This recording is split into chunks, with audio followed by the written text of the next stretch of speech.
Introduction: The Lie of the Skin. Waking up to your true stature. You have been taught to measure yourself incorrectly. Since the day you were born, you have been told that you are a solid object. You have been told that your limits are defined by the boundary of your skin.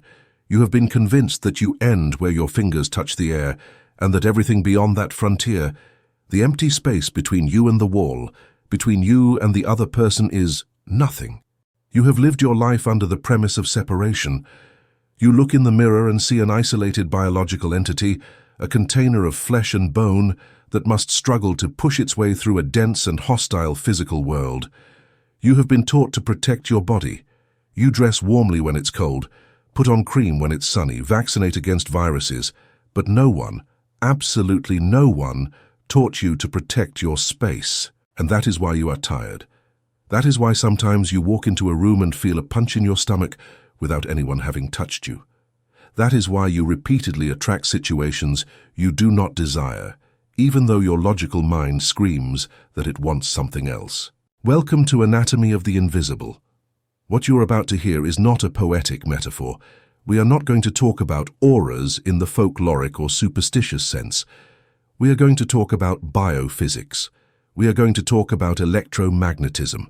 We are going to talk about the fundamental geometric structure that sustains the universe, from the smallest atom to the largest galaxy, and which by divine design is the same structure that sustains you. Your physical body, the one you see in the mirror, is only the core of the apple. It is the densest, slowest, and most visible part of who you are. But you are not just the core, you are the whole apple. Around your physical body, extending 2 to 3 meters in all directions, above your head, below your feet, behind you, and in front of you, exists a vibrant, dynamic, and living field of energy. Science calls it the bioelectromagnetic field. Mystics have called it the torus. Imagine a giant donut of light or a peeled tangerine. Energy bursts from the center of your chest, shoots upward through your crown like a fountain, curves around your body forming a protective sphere, and re-enters through your feet to rise again through your spine. It is a circuit of perpetual recycling. It is an implosion and explosion engine. You live literally inside a bubble of reality generated by your own heart. This field is not an ornament. It is your spiritual immune system. It is your shield of strength, and most importantly, it is your creation interface. Every thought you have, every emotion you feel, does not stay locked in your skull. It becomes an electrical wave that travels through this field and is emitted into the world. You are a 24-hour transmission antenna. The problem is that most of humanity has a dirty, broken antenna or is broadcasting static. We live in the age of energetic unconsciousness. We walk through life with our toroidal fields collapsed, shrunk by fear, punctured by old traumas, or contaminated by the electromagnetic noise of technology and collective drama. When your field is weak, you are permeable. The emotions of others invade you. The stress of the environment penetrates you. You become a dry leaf moved by the wind of circumstances. You wonder why you feel drained after talking to a certain person. It's not imagination, it's physics. A voltage transfer has occurred. Your field had less pressure than theirs, and by the law of thermodynamics, you yielded your light. We are going to explore a radical truth. Reality does not happen to you. Reality happens through you. Your toroidal field is the holographic projector of your life. The universe does not respond to what you want mentally. The universe responds to the signal your field is emitting at this precise second. If your mind says, "I want love," but your magnetic field, fed by old wounds, vibrates in fear of abandonment, the universe will bring you abandonment. Not out of punishment, but out of resonance. Your shield attracts what is akin to it and repels what is not. We are going to stop being victims of the invisible to become architects of the invisible, creating a spiritual atmospheric pressure so high that nothing of low vibration can touch you, transforming the chaos of your mental noise into a laser beam of pure intention capable of altering matter, and reclaiming your sovereignty in a noisy world. The time has come to train your atmosphere, because when you change the geometry of your field, you change the geometry of your destiny. Breathe deeply, but don't just breathe air. Visualize for a second that you can breathe light. Feel how the space around your body is not empty. It is full, it is dense, it is electric, it is yours. You are about to discover that you are not a small human being walking on Earth. You are a star walking within its own light. Chapter 1. The skin is not the limit. If I asked you to draw your body, what would you draw? You would probably trace a silhouette. You would draw a head, 2 arms, a torso, and 2 legs. You would close the drawing with a continuous line representing your skin. And if I asked you, where do you end and where does the rest of the world begin, you would point to that pencil line and say, here, the inside is me, the outside is non-me. That line is the most powerful psychological boundary that exists. It is the basis of our civilization, our laws, and our medicine. It defines the private property of biology. It gives us a sense of containment and security. It tells us that we are watertight, impermeable units, separated from each other by abysses of empty air. But that line is a lie. Or to be more scientifically accurate, it is a low-resolution optical illusion. To understand the true nature of your anatomy, we need to stop looking with the eyes of classical biology and start looking with the eyes of quantum physics and field biophysics. Your human eyes are designed for survival, not for truth.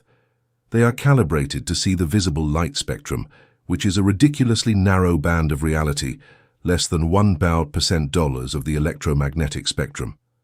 Your eyes see surfaces. They see light bouncing off dense matter. That is why you see your skin as a solid wall.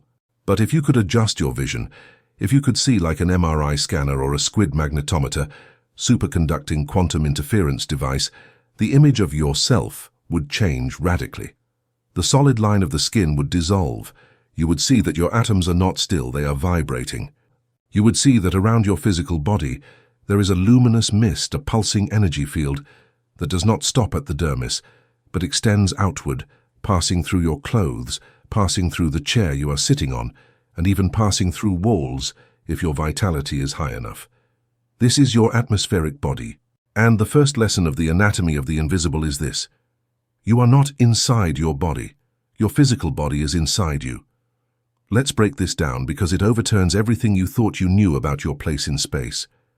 We normally think that the soul or consciousness or energy is a small ghost trapped inside the machine of flesh. We think that I reside behind my eyes, somewhere in the brain. The energetic reality is the opposite. You are an immense sphere of intelligence and energy, the torus. In the center of that sphere, where the energy is densest and most concentrated, your physical body materializes. Your body is the dense core of your being, not the wrapper. The rest of you, the greater part of you, is invisible, intangible, and gigantic. Why is it vital to understand this today? Because we live in an epidemic of loneliness and disconnection. We feel small, fragile, and isolated because we identify exclusively with the core matter and ignore the atmosphere energy. An atom is 99.9999999% empty space. If you eliminated the empty space from all the atoms of all humans on the planet, the resulting solid matter would fit in a sugar cube. Think about it. All of humanity, physically compressed, fits on a spoon. So what are we really? We are not matter. We are that 99.9999999% of space. But it is not empty space. It is space full of forces, fields, and information. Science took centuries to accept this. We accepted that the Earth has an invisible magnetic field that protects us from the sun. We accepted that magnets have invisible fields that move metals, but we resisted accepting that the human being is essentially a biological magnet. Today, thanks to pioneering institutions like the HeartMath Institute, we know that the human heart generates the most powerful electromagnetic field in the body. It can be measured with modern devices several meters away. It is not esotericism, it is electricity.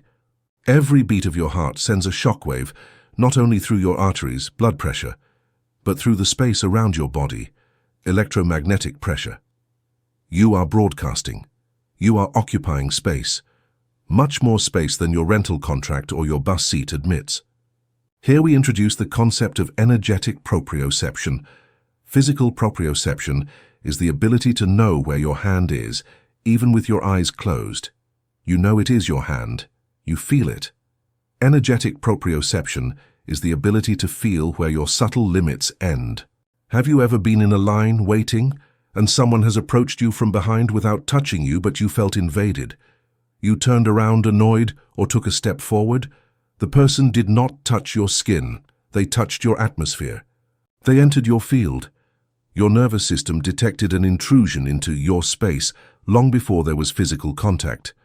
That proves that, on a subconscious level, you already know you are bigger than your body. You already know that your territory extends beyond your clothes. The problem is that we have atrophied this sense. We ignore it. We live compressed, shrinking our field so as not to bother, to fit into crowded elevators, so as not to take up much emotional space. When you collapse your field, when you withdraw your energy inward out of fear or shame, you become dense, you become heavy. And paradoxically, you become more vulnerable. An expanded, strong field is a shield that repels. A contracted, weak field is a sponge that absorbs. In this first part of the journey, I want to invite you to an exercise in anatomical reimagination. Close your eyes for a moment if you can. Feel your skin. Feel the air touching your face, your clothes touching your body. Now, try to feel the air that is 10 centimeters from your skin. Don't try to touch it with your hand. Touch it with your attention. Imagine that your nerves do not end at the dermis. Imagine that your nerve endings extend like light filaments, like invisible cat whiskers, outward. Feel the volume of the room. Feel the temperature of the space. Realize that there is no sharp boundary where you end and the air begins. There is a gradient. Your heat radiates and warms the air. Your moisture evaporates and mixes with the air. Your electric field ionizes the particles in the air. You are in constant physical communion with your surroundings. The skin is a bridge, not a wall. It is a semi-permeable membrane designed for exchange, not for isolation. When you understand this, the existential fear of loneliness begins to dissolve.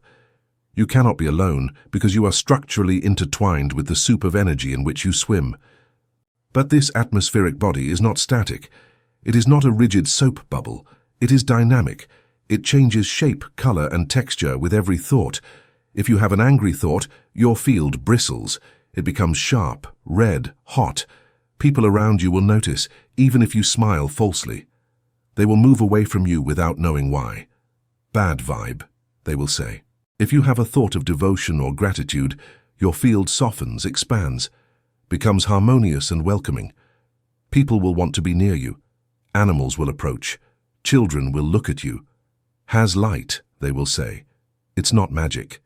It is the physics of your personal atmosphere. You are a walking planet. You have your own climate, your own gravity, your own magnetosphere, and the question that defines your life is not, how do I look, but what's the weather like in my atmosphere today? Are you a sunny day that nourishes those who approach, or are you an electrical storm that electrocutes those who shake your hand? Until now, you have let your climate be accidental. You have let the news, traffic, or your boss's mood dictate whether there is sun or storm in your field. You have been a meteorological victim of your own life. The anatomy of the invisible gives you back control of the thermostat. It teaches you that you generate the climate. The climate does not happen to you. The climate emanates from you. Part 2, walking inside your own mind. If we accept the premise of Part 1, that you are an immense energy field, and your physical body is only the center of that field, we arrive at an inevitable and dizzying conclusion.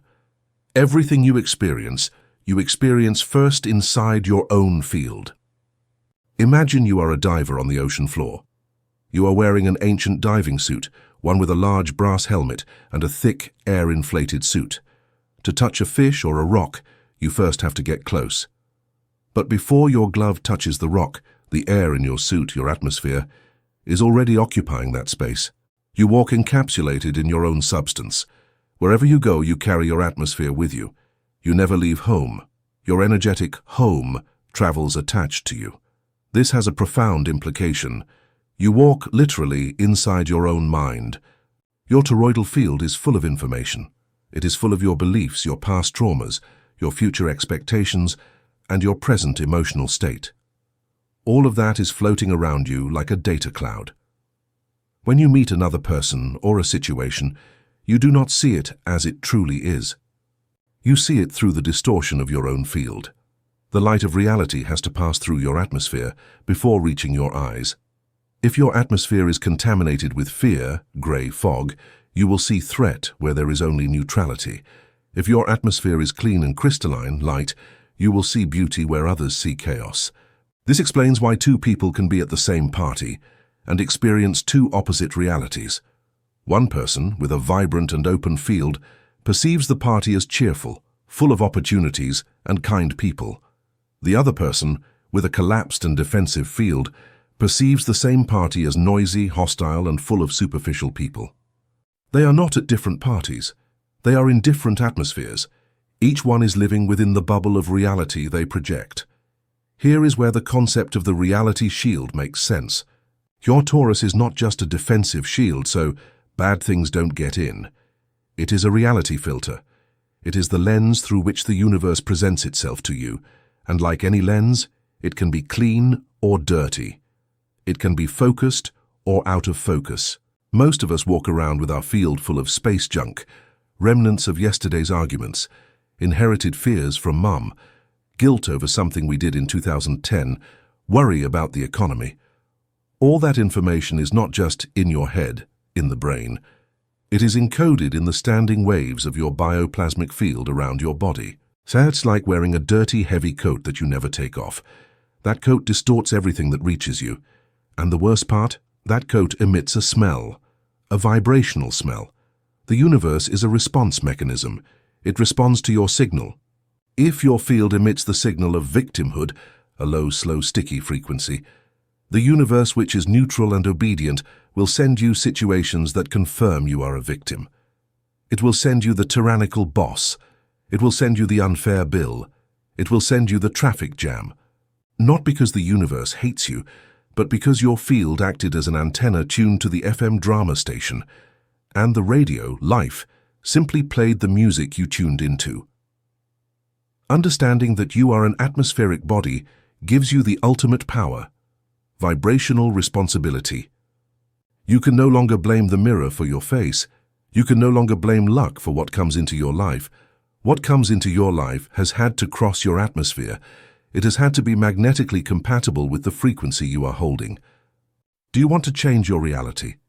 Stop trying to move the physical furniture, changing jobs, changing partners, changing cities, while maintaining the same putrid atmosphere. If you move to Hawaii but carry your toroidal field of depression and scarcity with you, Hawaii will become a tropical hell in 24 hours.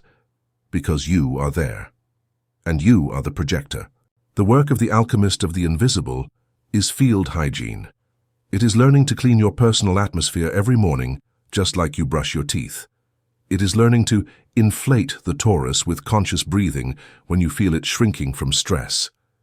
It is learning to intentionally radiate the frequency you want to receive. Let's do a practical test right now. Wherever you are, note how you feel. Is there tension? Is there rush? Is there boredom? That is the flavor of your current atmosphere. Now imagine that your heart is a sun, literally a fusion reactor in the center of your chest. Imagine that with each exhale, that sun emits a flare of golden light that fills the space around you. Visualize that this light pushes the density, pushes the heavy air, pushes the worry outward, away from you, 3 meters away. You are reclaiming your territory. You are establishing your spatial sovereignty. Feel how the air pressure around you changes. Feel how you become bigger, lighter, brighter. You have just edited your atmospheric body. You have just changed the movie you are projecting. If you walked into a room full of people right now with this field activated, something would happen. People would turn around. Conversations would stop or change tone. Someone would smile at you without knowing why. Because you have introduced a new signal into the system. You have brought good weather to a cloudy room. That is energetic leadership. That is charisma. The word charisma comes from the Greek charis, meaning divine grace that flows. Charisma is not being nice or good-looking. Charisma is having a toroidal field so strong, clean and coherent that the fields of others synchronize with yours. Great leaders, healers and teachers do not convince with words. They convince by vibrational entrainment. Their atmosphere is so powerful that when you enter it, you feel better, you feel capable, you feel loved. You have that potential. Your geometric structure is perfect. Your design is divine. You have only forgotten how to turn on the engine. The skin is not the limit. The skin is only the starting point. Extend your invisible wings. Occupy your place. Fill the room. The world has been waiting for you to arrive, not just with your body, but with all your light. Chapter 2, The Implosion Engine. If you open a high school biology textbook, or even an anatomy manual in medical school, you will find a definition of the heart that has endured unquestioned for centuries. They will tell you that the heart is a pump. They will tell you that it is a muscle mass of about 300 grams, the size of a fist, whose sole function is to contract rhythmically to push blood through the pipes of the circulatory system. According to this mechanistic view, the heart is simply a piece of hydraulic plumbing. It is a blind servant that obeys orders from the brain, the autonomic nervous system, to keep fluids moving. This definition is not only incomplete, it is an insult to the engineering of life. And what is worse, it is physically unsustainable. If you do the actual hydraulic calculations, the pump theory falls apart. The human body has approximately 100,000 kilometers of blood vessels, capillaries, arteries, veins. If we laid them end to end, they would wrap around the earth 2.5 times. Furthermore, blood is a viscous fluid, much thicker than water, full of red blood cells and proteins that create friction. For a muscle the size of a fist to push a viscous fluid through 100,000 kilometers of thin pipes, generating the pressure necessary for blood to return from the feet to the chest against gravity, that muscle would need to have the power of an industrial engine. It should weigh hundreds of kilograms. The heart would burst on the first beat from mechanical exertion.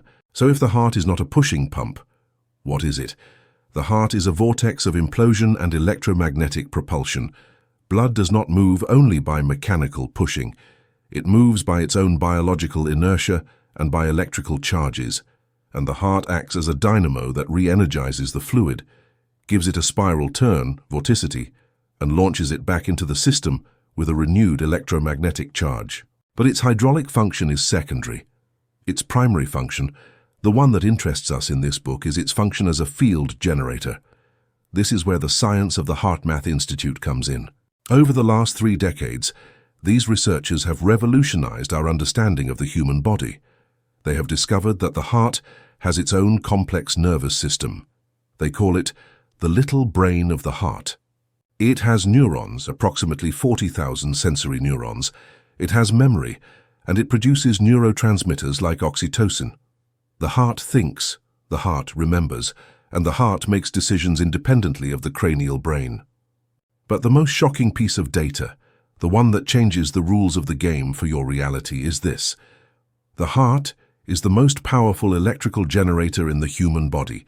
The heart's electrical field is 60 times stronger than the brain's, and the heart's magnetic field is 5,000 times stronger than the brain's. Allow that number to settle in your mind for a moment. 5,000 times stronger. We live in a brain-centric culture. We worship the brain. We believe that we are our brain. We think that if we want to change our life, we have to change our mindset. We read books on neuroplasticity. We do Sudoku, we take nootropics for memory. But trying to change your reality using only your brain is like trying to move a train by pushing it with your pinky finger. The brain is a biological calculator. It is fantastic for processing linear data, but it has very little transmission power. Its magnetic field barely extends a few centimeters from the skull. The heart, on the other hand, is a nuclear reactor. Its magnetic field is so immense that it can be measured with magnetometers 3 to 4 meters away from the body. And it is believed that, in reality, it extends for kilometers, or even on a quantum level, infinitely, but our current devices do not have the sensitivity to measure it beyond those meters. This magnetic field is not a static bubble. It has a very specific shape. It is a torus. It is that donut or apple shape we talked about in the introduction. Energy bursts from the left ventricle with a cyclonic force, swirls, and envelopes the body. You live within the magnetic atmosphere of your own heart. Why is this vital for you? Because magnetic fields are what organize matter. If you put iron filings on a table, they are in chaos. If you bring a magnet near, the filings immediately organize themselves, following the lines of the invisible field. Your physical reality, your health, your relationships, your money, are the iron filings. Your heart is the magnet. If you try to organize your life by thinking, using the brain, you are moving the filings one by one with your hand. It is slow, exhausting, and inefficient. If you organize your life by feeling, using the heart, you are turning on the electromagnet. The filings move themselves. They align instantly. The heart is the engine of reality, but I have called this chapter the implosion engine. Why implosion? Because nature does not work only by explosion, outward push like a combustion engine that burns and wastes. Nature works by implosion, inward suction, like a tornado or a whirlpool. Implosion is the secret to free self-sustaining energy. The heart attracts venous blood, charged with Aus X to $2 an entropy, and sucks it towards its center. At that 0 point of absolute stillness between diastole and systole, the blood is reinformed, restructured, and launched back out as arterial blood, charged with oxygen and order. Energetically, your heart does the same with your reality. It absorbs the experience, what you see, what you live, draws it to your center, transmutes it with your emotion, and projects it back out as your reality field.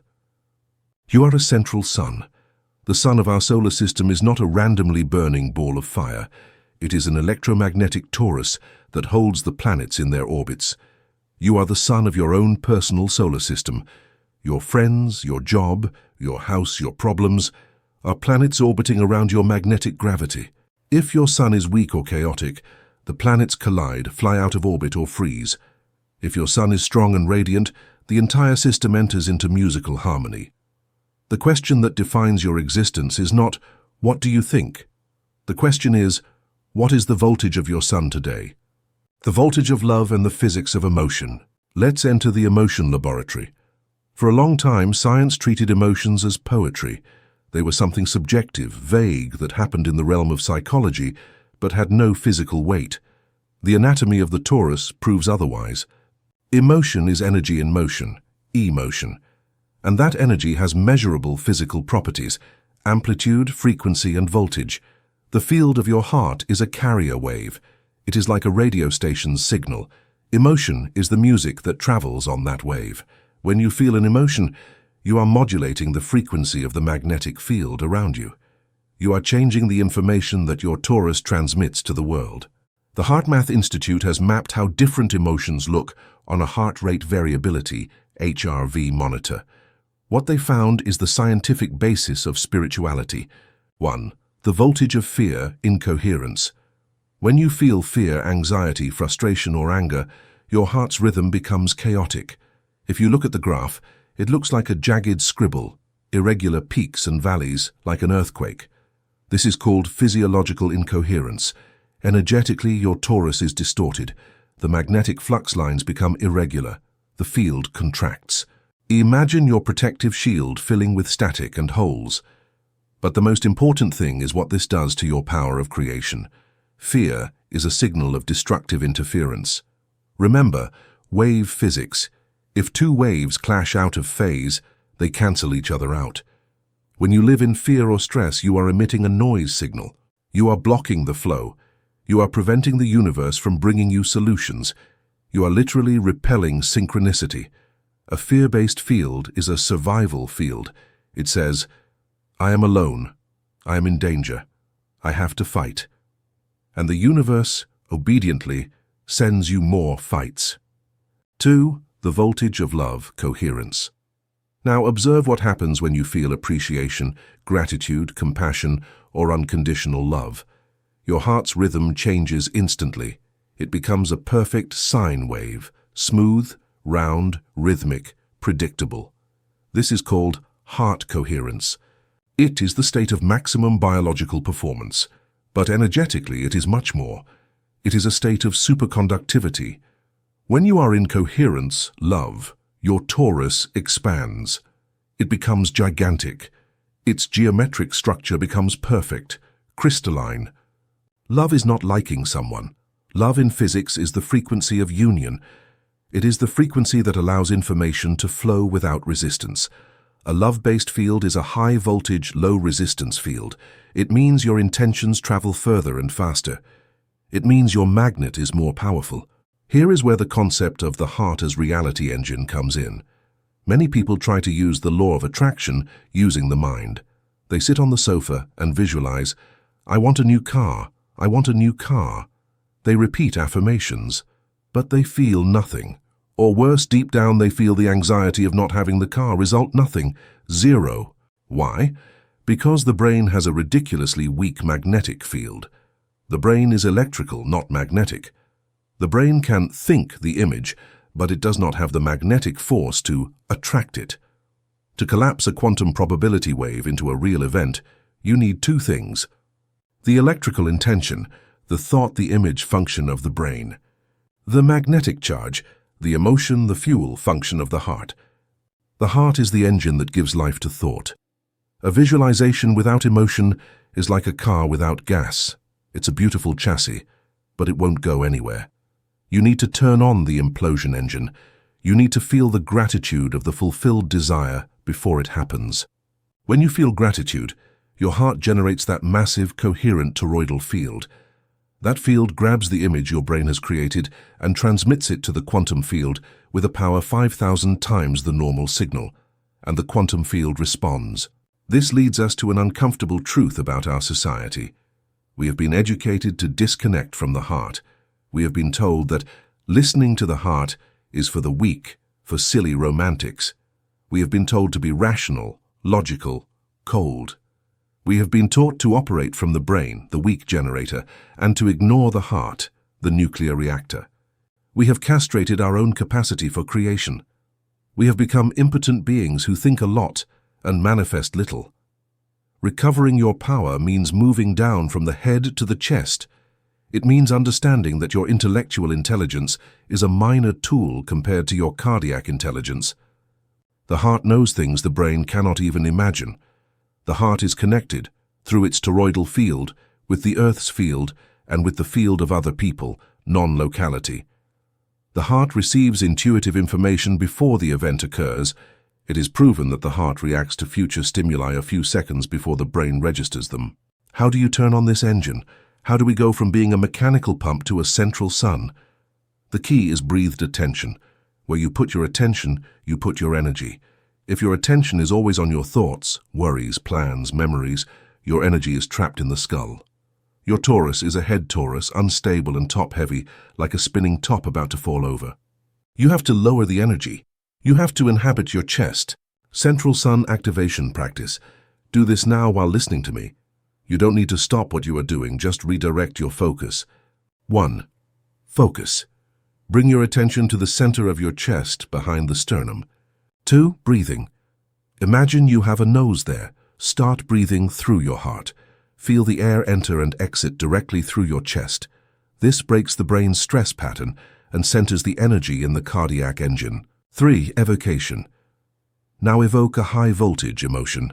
Don't try to feel love abstractly if it's difficult. Look for something concrete. Think of your pet. Think of your child when they are sleeping.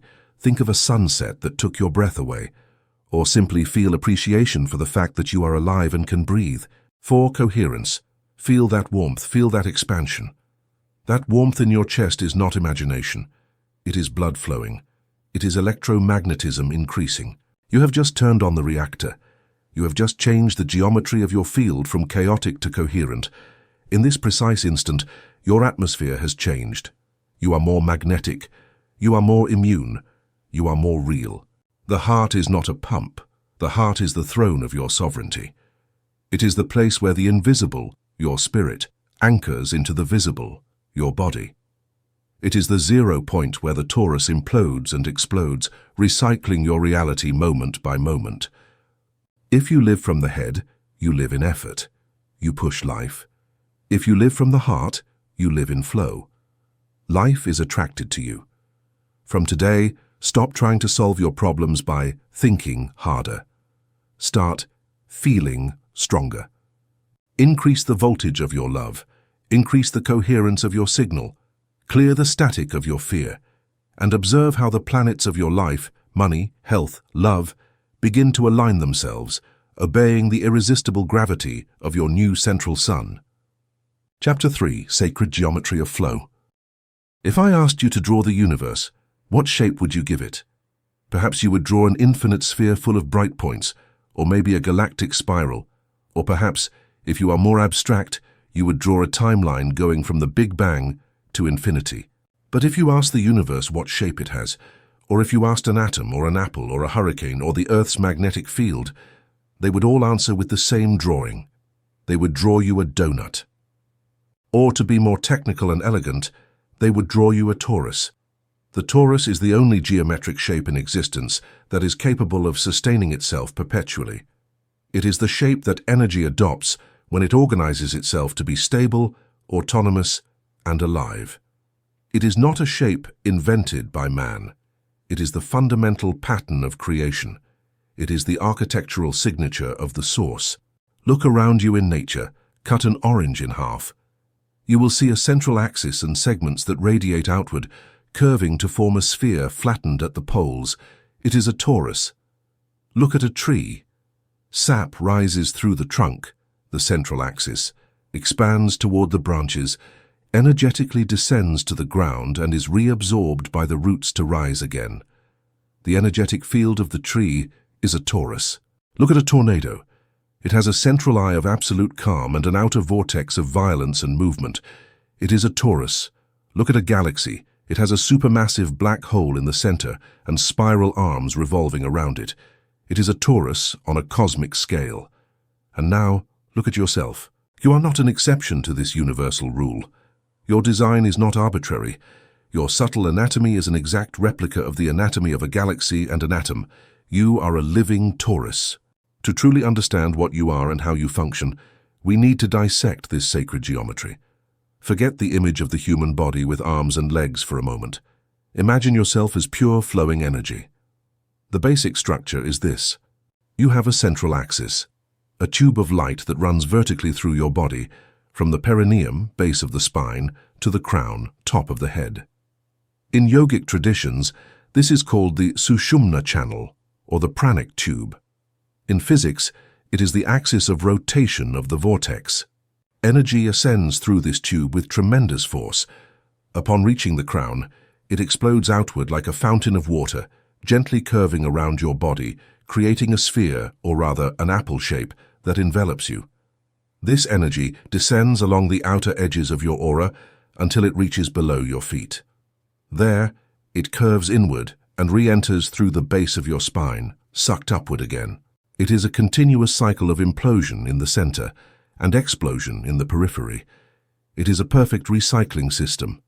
Energy is never lost, it just circulates. It goes out, explores space, collects information, and returns to the center to be processed and launched back out. But the deepest secret of the torus is not in the outer movement, it is in the center. What is in the exact center of the tube? What is in the eye of the hurricane? The 0 point. The singularity. In physics, a singularity is a point where the laws of space and time collapse. It is a point of infinite density and zero volume. It is a black hole. You have a black hole in your center. Don't be afraid. It is not a destructive black hole that swallows light. It is a fractal black hole that connects all dimensions. In the center of your heart, at the exact intersection of the forces of your torus, there exists a point of absolute stillness, a place where there is no movement, no time, no duality. That point is your direct connection to the source, God, the unified field. It is the plug through which the vital energy, chai prana, that animates your structure enters. The torus, therefore, is a free energy machine. It self-feeds from the quantum vacuum through its center. This is vital for you to understand. You do not need to search for energy outside. We have been taught to think that we are like cars. We need to go to the gas station, food, sleep, approval from others, to fill the tank, and then we spend that energy until we are empty. That is the battery model. It is a model of scarcity and dependency. The torus model is the generator model. As long as your torus is rotating correctly and your center is open, without blockages, you have access to an infinite supply of energy from the 0 point field. You do not get tired because your own structure constantly recycles and renews your vitality. Why then do we feel tired? Why do we get sick? Why do we age? Because we have spoiled the geometry. We have distorted the flow. Imagine a garden hose that is kinked. The water still wants to flow, but the kink creates pressure, turbulence, and stagnation. Our emotional blockages, fears, traumas, judgments, are kinks in the flow lines of our torus. When the flow is interrupted, the energy stops recycling. It stagnates, and stagnant energy rots. It turns into illness. In this first part, I want you to visualize your geometric greatness. You are not a bag of flesh walking the earth. You are a dynamic vortex of light. You are a hurricane of consciousness. Your field is not a passive bubble. It is an active engine. It is spinning right now as you listen to this. If you could see the speed and power with which energy circulates through your spine and around your body, you would fall to your knees amazed by your own power. The shape of the torus teaches us a profound spiritual lesson, the balance between giving and receiving. The part of the torus that exits and expands, explosion, yang, masculine, is the act of giving, of expressing yourself, of radiating outward to the world. The part of the torus that enters and contracts, implosion, yin, feminine, is the act of receiving, of internalizing, of nurturing yourself.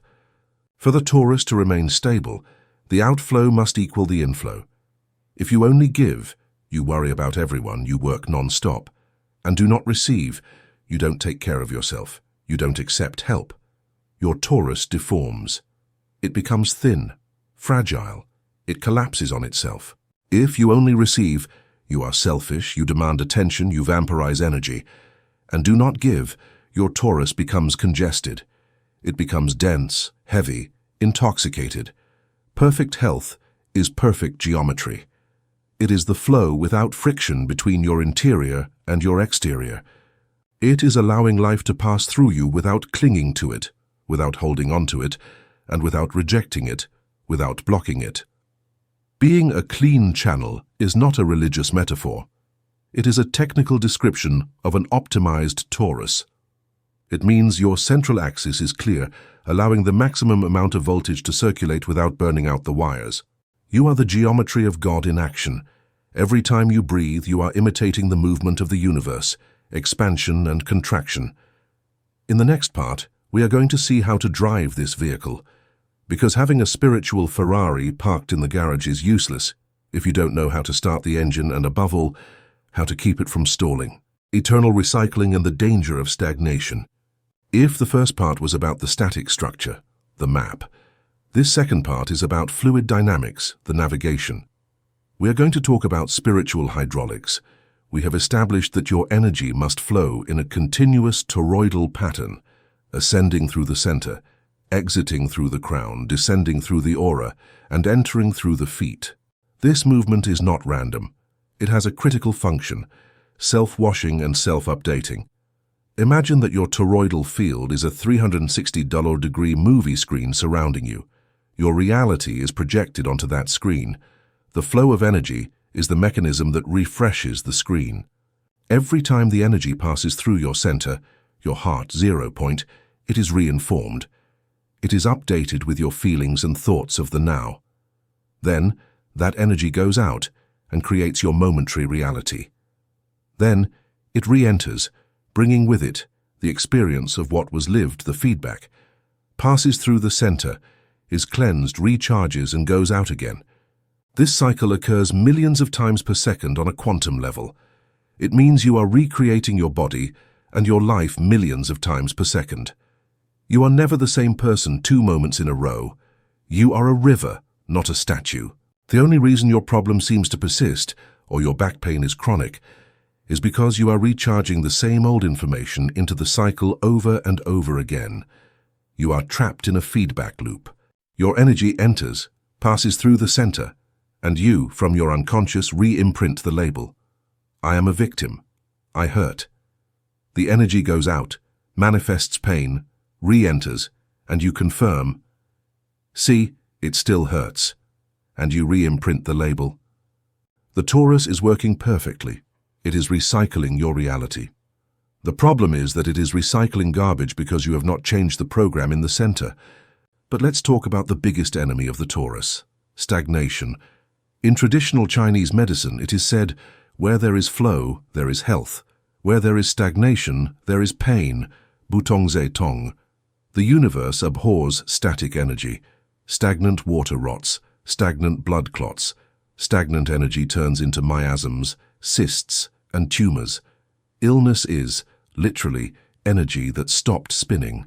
What stops the spin of the torus? Resistance. Resistance is the act of grabbing or pushing energy instead of letting it flow. Every time you cling to an emotion, resentment over something that happened 10 years ago, you are creating a stone in the river of your torus. You are freezing a piece of your field. That frozen piece no longer circulates. It stays there, floating in your aura like a dark spot.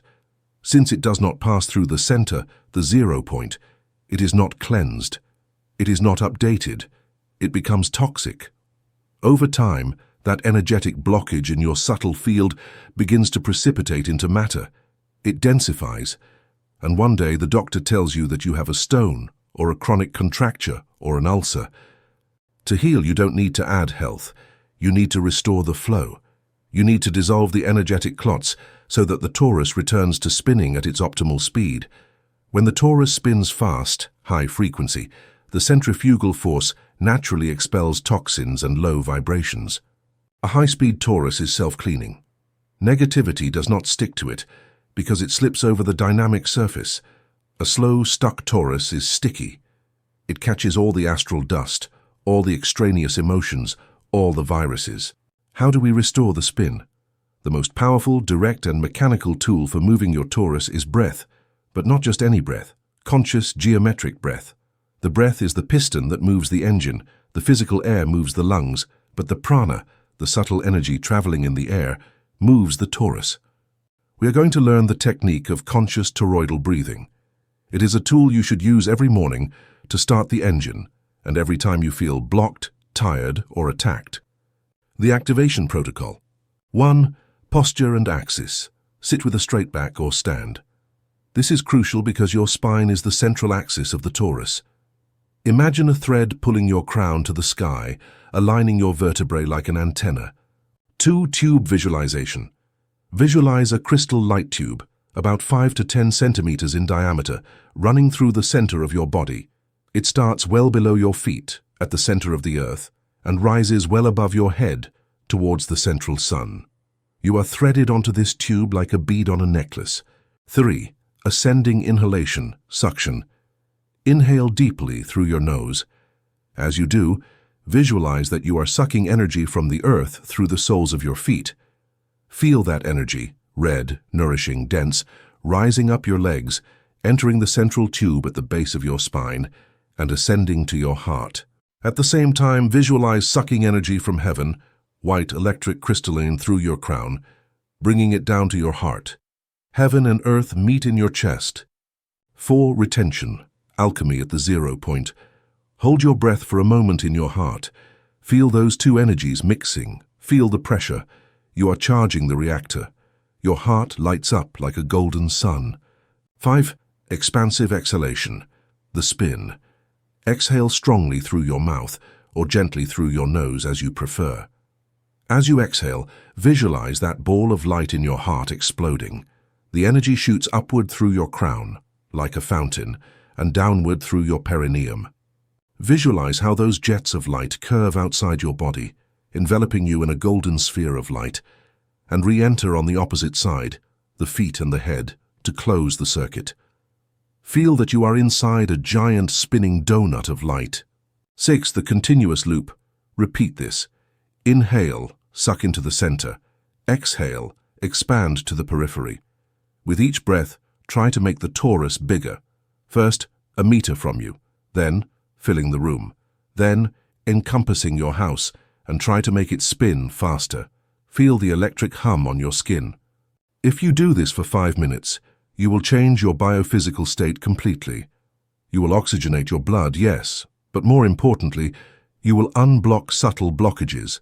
The pressure of the new flow will push out stagnant old energy. You will feel heat. You will feel tingling. You will feel mental clarity. It is possible that sudden emotions, a desire to cry or laugh, may come up. Let them out. They are the clots releasing and leaving the system. That is healing in real time. There is a final aspect of torus geometry, That is the secret of abundance, the central void. The central tube must be empty for the energy to pass through. If your tube is full of you, ego, self-importance, mental noise, the divine energy cannot fit. To be a powerful channel, you must practice the art of getting out of the way. It is not you, your small ego, who generates the energy. You are the tube through which the universe's energy passes. The less you there is in the way, less judgment, less fear, less control, the greater the flow of light can pass. Great healers and miracle workers are not people who have a lot of energy. They are people who have little resistance. They are wide, clean tubes. The universe wants to flow through you. It wants to give you infinite vitality, infinite creativity, and infinite love. The only thing it asks in return is that you do not kink the hose, that you keep your sacred geometry aligned, that you breathe, that you let the wheel spin. Your toroidal field is your spaceship. It is your vehicle of ascension, Merkaba. When it is spinning correctly, it creates an anti-gravitational force field, metaphorically and perhaps physically. It lifts you above the density of everyday problems. The problems still exist, but they no longer crush you because you are vibrating at a speed where density cannot attach. You live in the world, but you move in your own atmosphere of grace. Chapter 4. Magnetic Resonance. We live in the age of manifestation. You walk into any bookstore or browse any social network, and you are bombarded with the promise that you can have it all. They tell you, ask the universe and it will give it to you. They tell you, visualize your millionaire check and it will appear in your mailbox. They tell you, make a vision board, cut out photos of your dream house, and the house will come to you. And you, with hope and diligence, do it. You sit on your sofa, you close your eyes, you desire with all your might that job, that partner, that health. You repeat positive affirmations in front of the mirror. I am rich, I am rich, I am rich. But days pass, months pass, and your bank account remains empty. Your partner does not appear. Your health does not improve. In fact, sometimes it seems that the more you desire something, the further away it gets. What is going wrong? Is the universe broken? Are you unworthy? Is the law of attraction a cruel hoax designed to sell easy books? The answer is no. The universe works perfectly. The law is real. The problem is that you have been given the wrong instruction manual. You have been taught to operate from the psychology of desire, when the universe operates exclusively under the physics of resonance. Here is the brutal truth that no one wants to tell you because it doesn't sell easy courses. The universe does not hear what you say. The universe does not even hear what you think. The universe only reacts to what you are. And what you are, in energetic terms, is the constant electromagnetic signal that your toroidal field is emitting at this precise second. Let's demystify attraction. The word attraction is misleading. It suggests that you are here, the desired object is there, and you have to exert magnetic force to pull it toward you, as if you were throwing a cowboy lasso to catch a cow. In quantum physics, there is no such thing as bringing something from the outside. In the unified field, everything exists here and now, superimposed on infinite frequencies. You do not attract reality. You tune in to reality.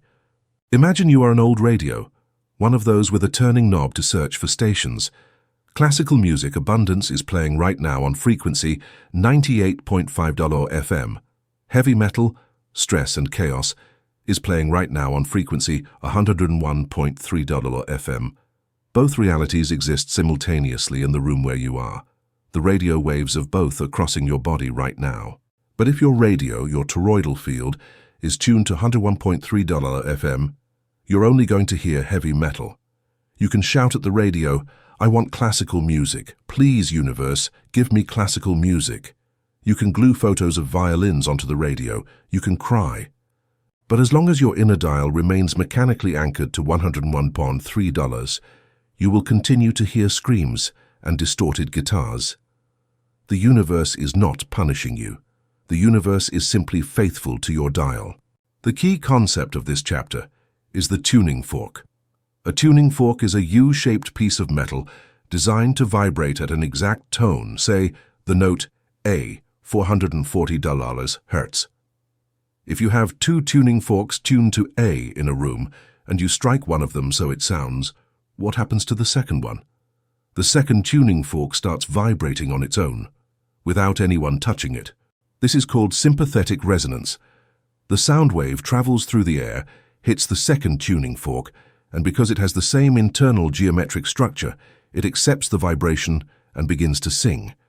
But if you have a tuning fork tuned to C and you strike the A one, the C one stays still, silent. The wave passes through it, but does not affect it. There is no resonance. They are invisible to each other. You are a giant tuning fork walking through the world.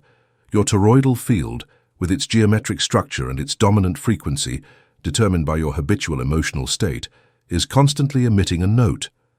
If your base note is lack, fear of not having money, anxiety about the future, you are emitting a specific frequency of vibration.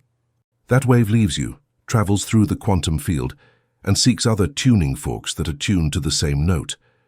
And what things in the world vibrate to the note of lack? Debts, unexpected expenses, theft, low-paying jobs.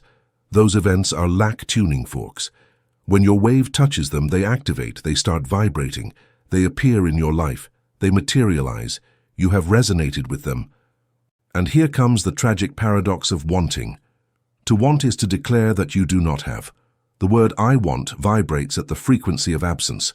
You only want what you lack. If you spend the day saying, I want money, you are emitting the energetic signal of, I do not have money. You are tuning your tuning fork to the note, I do not have. And what does the universe respond by sympathetic resonance? It brings you more situations that confirm you do not have. The universe is a mirror, not a genie in a lamp. The mirror does not give you what you ask for. The mirror gives you back the image of what you put in front of it. If you put a face of desperation in front of it, the mirror cannot give you back a smile. That would be a violation of the laws of physics. Understanding this is painful at first, because it removes your role as a victim. You can no longer say, I have bad luck. You have to admit, I have a bad signal. But at the same time, it is the most empowering news you will ever receive. Because if you are the source of the signal, you can change the signal. You do not need to change the world, which is impossible. You do not need to convince anyone. You do not need to fight. You only need to recalibrate your instrument. If you manage to change the frequency of your toroidal field from the note need to the note gratitude, which is the frequency of I already have, the external reality will have no choice but to reorganize itself. It is law. If you change the dial to 98.5 FM, the heavy metal must disappear and the classical music must start playing. It's not magic, it's wave mechanics. But how is this done? Because it's easy to say but hard to do when your current reality is screaming that you have problems. How do you vibrate in abundance when your account is in the red? How do you vibrate in love when you sleep alone? This is where most people fail. They try to fake the vibration with their mind, but their field, the heart, continues to emit fear. Resonance cannot be faked. The universe does not hear your nice words, it feels your visceral vibration. In the second part, we are going to learn the art of electromagnetic signature calibration. We are going to learn how to hack the tuning fork, the electromagnetic signature and the time buffer. Let's talk about your energetic ID. Every human being has a unique fingerprint, a unique iris and unique DNA. But on a subtler level, you have a unique electromagnetic signature. It is the vibrational average of your sustained thoughts, emotions, and beliefs over time. It is the habitual melody that your torus plays. For most people, this signature is unconscious and chaotic. It is a mixture of their parents' worries, yesterday's news, childhood trauma, and traffic stress. It is a static noise signal. And because they emit noise, their life is noisy, confusing, and full of interruptions. The first step to becoming a master of resonance is to read your own signature. How do you know what signal you are emitting? You don't have a magnetometer at home. Yes, you do. You have the best biofeedback meter in the world, your current life. Look around you. Do it now. Look at your house. Look at your bank account. Look at the quality of your relationships. Look at your body. What you see is not life happening to you. What you see is a printed report of your past frequency. Your current reality is the materialized residue of the signal you have been emitting for the last few months or years. If you are surrounded by conflict, it is because your electromagnetic signature has contained the code conflict, perhaps in the form of internal judgment, repressed anger, or struggle against yourself. If you are surrounded by people who do not value you, it is because your signature contains the code I am not worthy, low self-esteem, guilt. Do not judge yourself for this. Judgment lowers the frequency. Simply observe the data. Interesting. My reality shows me scarcity. That means my tuning fork has been tuned to fear. Time to change the note. How do you change the note? Here is where emotional reverse engineering comes in. Normally, we wait for something good to happen to feel good. When I get the job, I will feel secure. When I fall in love, I will feel valuable. That is the Newtonian model of cause and effect. External cause dull it-arrow internal effect. The alchemist's quantum model is the reverse. Internal cause dull it-arrow external effect. You have to feel the security before you have the job. You have to feel the love before you have the partner. You must rehearse the emotion. Your brain does not distinguish between what you see with your eyes and what you imagine with intensity. And your toroidal field doesn't either. If you close your eyes and visualize a scene of success, and this is the crucial part, you allow your body to be flooded with the chemical emotion of that success, dopamine, oxytocin. Your toroidal field changes color and frequency in that instant. You start emitting the signal of success. You are fooling the universe in a good way. You are telling it has already happened. And because the universe receives the signal of it has already happened, it begins to move the pieces so that physical reality matches the energetic signal. This process requires training. It is not enough to do it for 5 minutes in the morning and then spend 10 hours complaining about the boss. If you emit abundance for 5 minutes and complaint for 10 hours, what is your average signature? Your average signature is still complaint, and you will attract more reasons to complain. Mastery is the consistency of state. It is the ability to sustain the high note, even when the external reality shows you a low note. It is walking through your empty house, feeling complete. It is looking at your zero account, feeling prosperous, trusting in your capacity and your internal resources. When you manage to sustain that frequency despite contrary evidence, the miracle occurs. Reality yields. Matter, which is slow and heavy, finally bends to the persistence of energy. But here is a trap that almost all initiates fall into: the time buffer. We live on a dense physical plane. Matter is slow. Energy is instantaneous, but matter has inertia. When you change your radio signal, the music changes instantly. But when you change your reality signal, there is a delay, a lag. Imagine you are the captain of a giant ocean liner, your material life. You have been sailing north, lack, for 20 years. Suddenly, you decide to turn the helm south, abundance. You turn the helm, you change your emotion and visualization. Does the ship turn 180 degrees instantly? No. The ship continues heading north for a while due to pure inertia, even though the helm is already turned. Slowly it begins to curve, it slows down, and finally it starts heading south. That period of inertia is the valley of death for manifestation. You start visualizing and feeling good. 3 days pass. You look at your reality. It is still just as bad. The ship is still heading north due to inertia. Your mind says, "This is not working. It's silly. I'm delusional." You let go of the helm. You start feeling bad again. You turn the helm back north, and the ship never turns. The secret of the alchemist is faith in physics. You must know that if you have turned the helm, if you have changed your vibration, the ship is turning, even if you do not yet see the new coast. You have to ignore the transitory reality. You have to ignore the echo of the past that still surrounds you. Your reality today is the echo of your vibrations of yesterday. It is not your real present. Your real present is your energy now.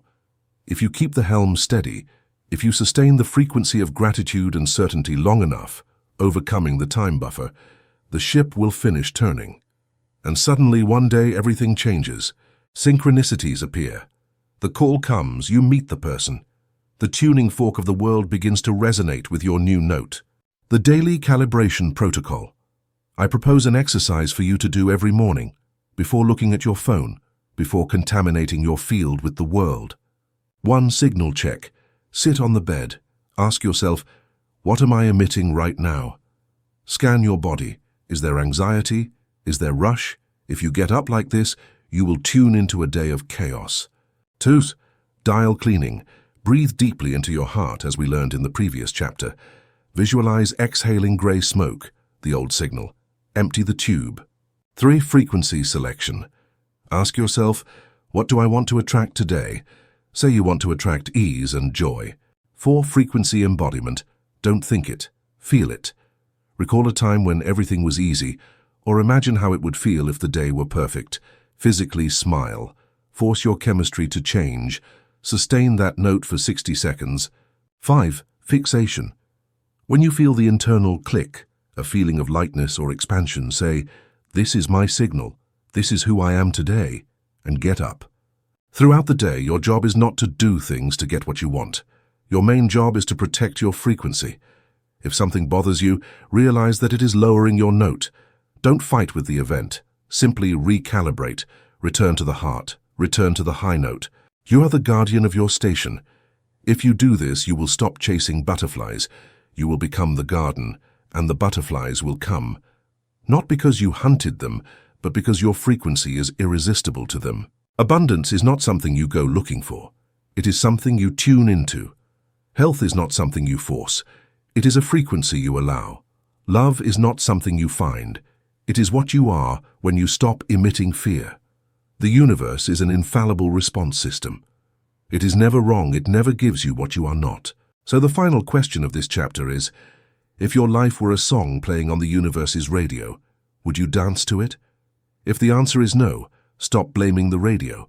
Change the music in your heart, because you are the composer, the conductor, and the instrument of your own symphony. Chapter 5. Auric leaks. Imagine you own a bank. You have a vault full of gold.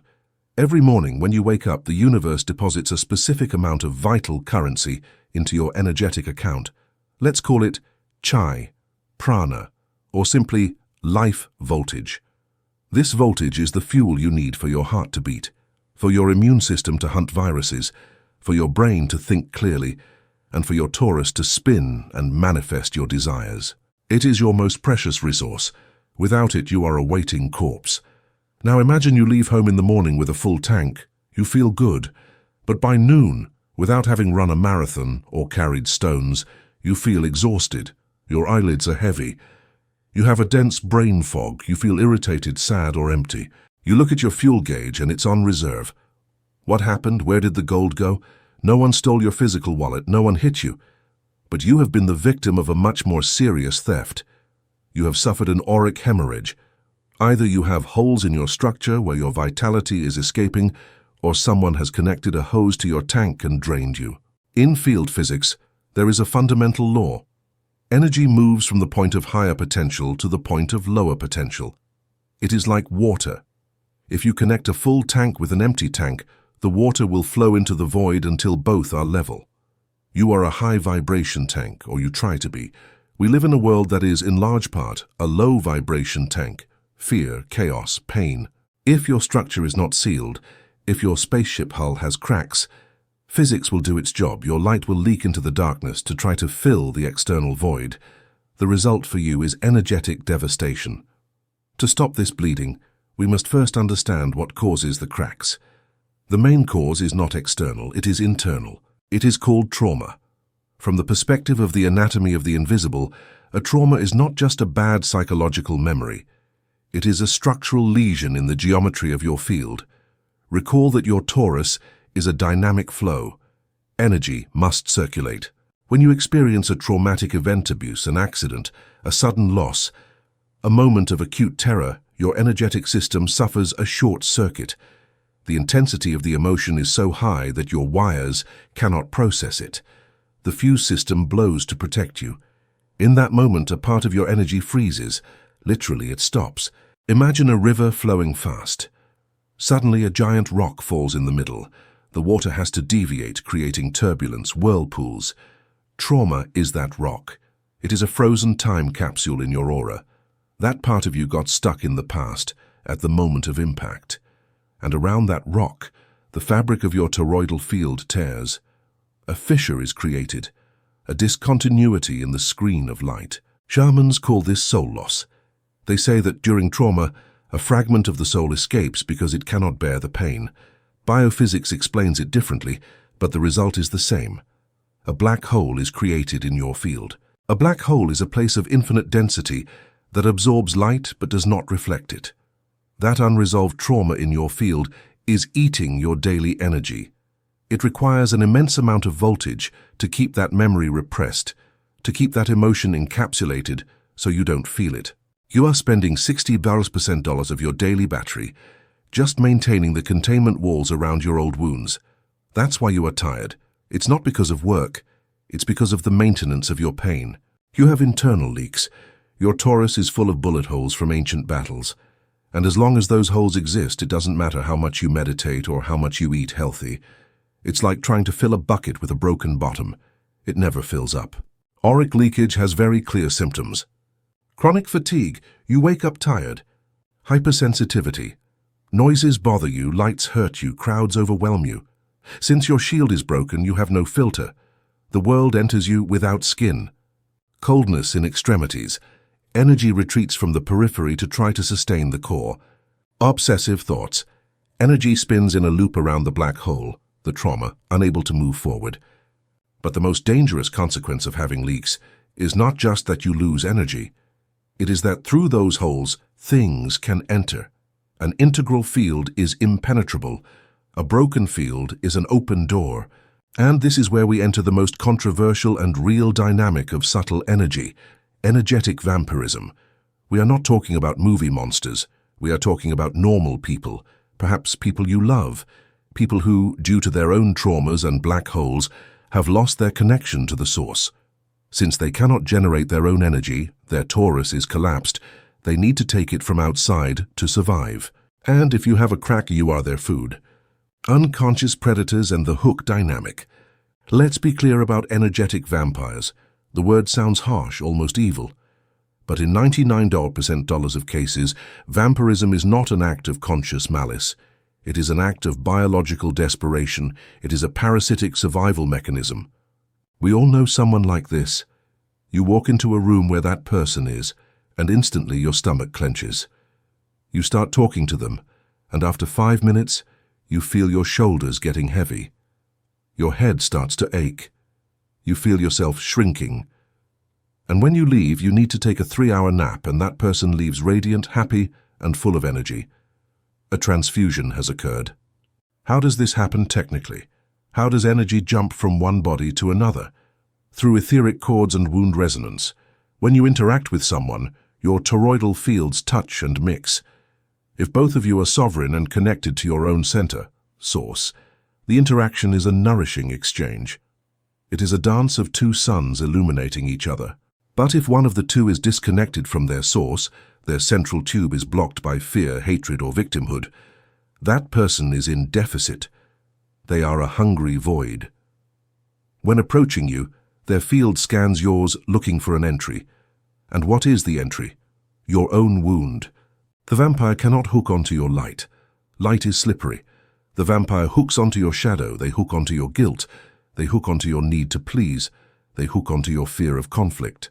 They hook onto your savior complex. If you have the program of "I need to help everyone to be valuable," the vampire will connect there perfectly like a plug in an outlet. You want to give, to feel good, and they need to take. It is a perfect toxic contract. There are several archetypes of energetic predation. Learning to identify them is vital for your survival. The eternal victim, poor me. This is the most common vampire and the hardest to detect because it generates compassion. Their strategy is to elicit pity. Everything goes wrong for me. No one loves me. Look at my misfortune. Upon hearing them, you feel pity. You open your heart, your field, to comfort them. The moment you feel pity, you have lowered the drawbridge. You have connected your tube to their reservoir. They begin to suck your attention and vitality. You offer solutions, but they reject them all with a "yes, but." They don't want solutions. Solutions would close their wound, and they live off it. They want your energy, they want you to validate their pain to feel alive. The intimidator, the aggressor. This vampire uses fear to break your field. They yell, threaten, are sarcastic, criticize, aggressively occupy physical space. Their goal is to destabilize you. They want you to be scared or angry. When you get scared, your aura fragments.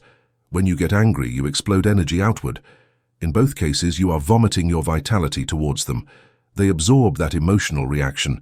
They feed on your fear or your anger. They feel powerful when you feel small. The interrogator, the critic. This one is subtle. They look for flaws. They ask probing questions to find your insecurity. Are you sure you're going to wear that?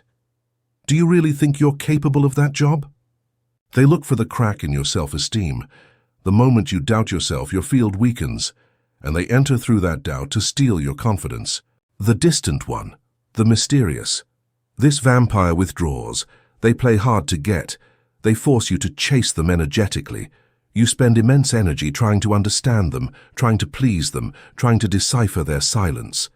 You are projecting your Taurus towards them, sending out energy probes to connect. They stay still, absorbing all that attention without giving anything back. The mechanic is always the same. They provoke an emotional reaction in you to open your field. If you remain neutral in your center, they cannot eat. If you react with pity, fear, doubt, or desire, you give them dinner. And this leads us to the physical part of the process. When this hookup occurs, etheric cords are formed. They are real tubes of biological plasma, invisible to the naked eye, but perceptible to subtle touch, that connect your solar plexus chakra or your heart with the other person's. Vital fluid flows through that tube. You can be miles away from that person, but if the cord is still active, it is still draining you. Has it ever happened that you think of someone and suddenly you feel bad, tired, or anxious? It is very likely that that person is pulling the cable at that moment, thinking of you with need or anger, and sucking through the remote connection. The anatomy of the invisible teaches us that sovereignty is not a political concept. It is a biological concept. Having sovereignty means your field is yours, that no one has permission to plug into your vital organs. It means you decide who you give your energy to and who you don't. And to achieve that, it is not enough to think positive. You have to repair the cracks and cut the cables. You have to learn to be your own etheric surgeon. The sealing protocol and light surgery. If you have identified that you have leaks, fatigue, or parasites draining relationships, do not panic. Do not enter the role of victim, because that would only enlarge the hole. Remember, the vampire only enters because you left the door open or because you have a wound that resonates with theirs. The solution is radical responsibility. We are going to repair the hull of the ship. Here is the emergency protocol for restoring field integrity. Step 1. The scan and localization. You need to know where the leak is. Sit in silence, close your eyes, breathe deeply to activate the torus. Ask yourself, where am I losing power? Don't think about it. Feel it in your body. Do you feel a coldness in your back, a knot in your stomach, a pressure in your chest? That is the physical location of the energetic leak. If you think of a specific person and feel a pang in your solar plexus, the pit of your stomach, the cord is there. Step 2. The golden mesh, sealing fissures. Once the area is located, say the stomach, we are going to use laser visualization. Imagine you have a thread of liquid gold. Gold is the highest vibration and conductivity metal. In alchemy, it is materialized sunlight. Visualize that you are weaving a mesh of golden light over the whole, as if you were darning a light sock. Watch how the golden strands cross the crack from one side to the other, closing it, sealing it. Feel the warmth in that area. By closing the hole, you are telling your subconscious, this wound is healed. It is no longer an open door. My past no longer drains me. Repeat this in every area where you feel weakness. Cover your back, the most common place for treacherous attacks or past burdens, with an extra layer of gold. Step 3. Cord cutting, etheric surgery. This is the most powerful technique to reclaim your energy from other people. Visualize the person who is draining you in front of you. See or imagine the tube connecting you. It may be gray, black, viscous. See where it touches you and where it touches him, her. Now invoke a cutting tool. It can be a sword of blue light, the frequency of Archangel Michael, or simply laser light, golden scissors, or your own hand turned into a blade of light. Do not do it with anger. If you cut with anger, you reconnect the cable. Anger is a connector.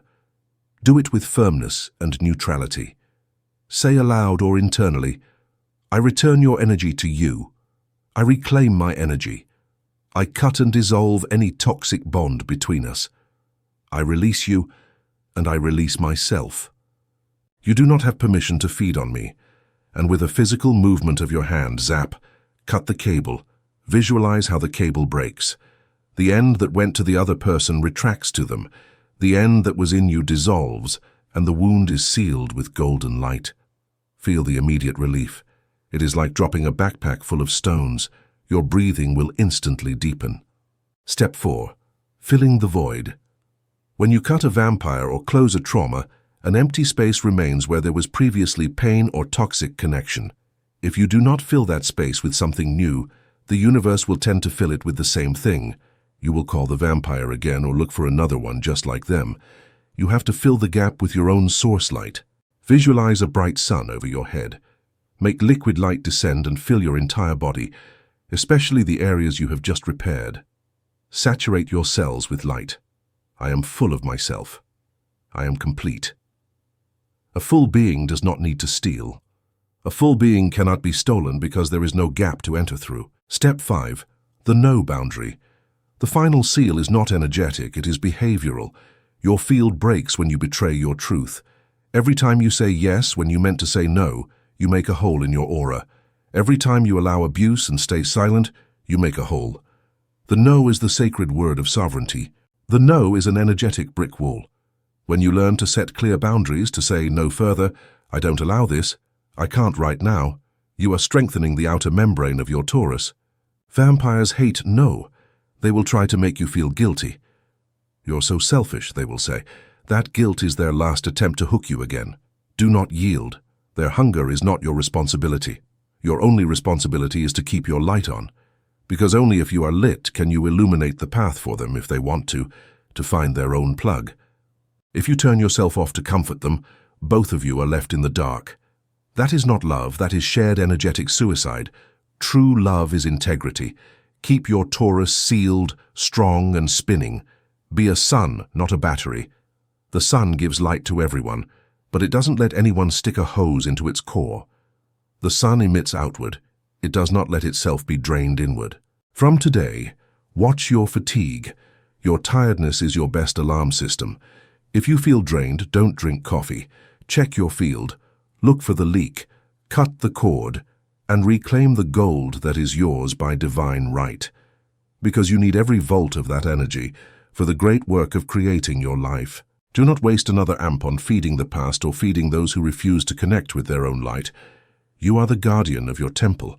Close the doors to the profaners. Open the roof to the sky and shine. Chapter 6. Electromagnetic Hygiene. If you could see the invisible, if your eyes were calibrated to perceive the entire electromagnetic spectrum and not just the tiny sliver of visible light, you would scream in terror upon opening your eyes in the morning. You would not see empty space in your room. You would not see clean air in the street. You would see a dense, chaotic and frantic soup of crossfire lines in all directions. You would see radio waves passing through your chest. You would see your neighbor's Wi-Fi microwaves penetrating your walls and your brain. You would see GPS satellite signals raining down on your head like ice needles. You would see high-voltage fields from electrical wires buzzing like swarms of angry wasps.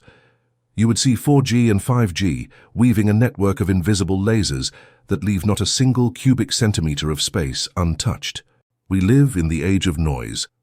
Never before in human history, nor in the biological history of this planet, has a living organism been subjected to such a bombardment of artificial radiation. For millions of years, life evolved bathed in the gentle electromagnetic field of the Earth, the Schumann resonance at 783 Hz, and the light of the sun. They were analog, smooth, rhythmic frequencies compatible with biology. They were the lullaby of evolution.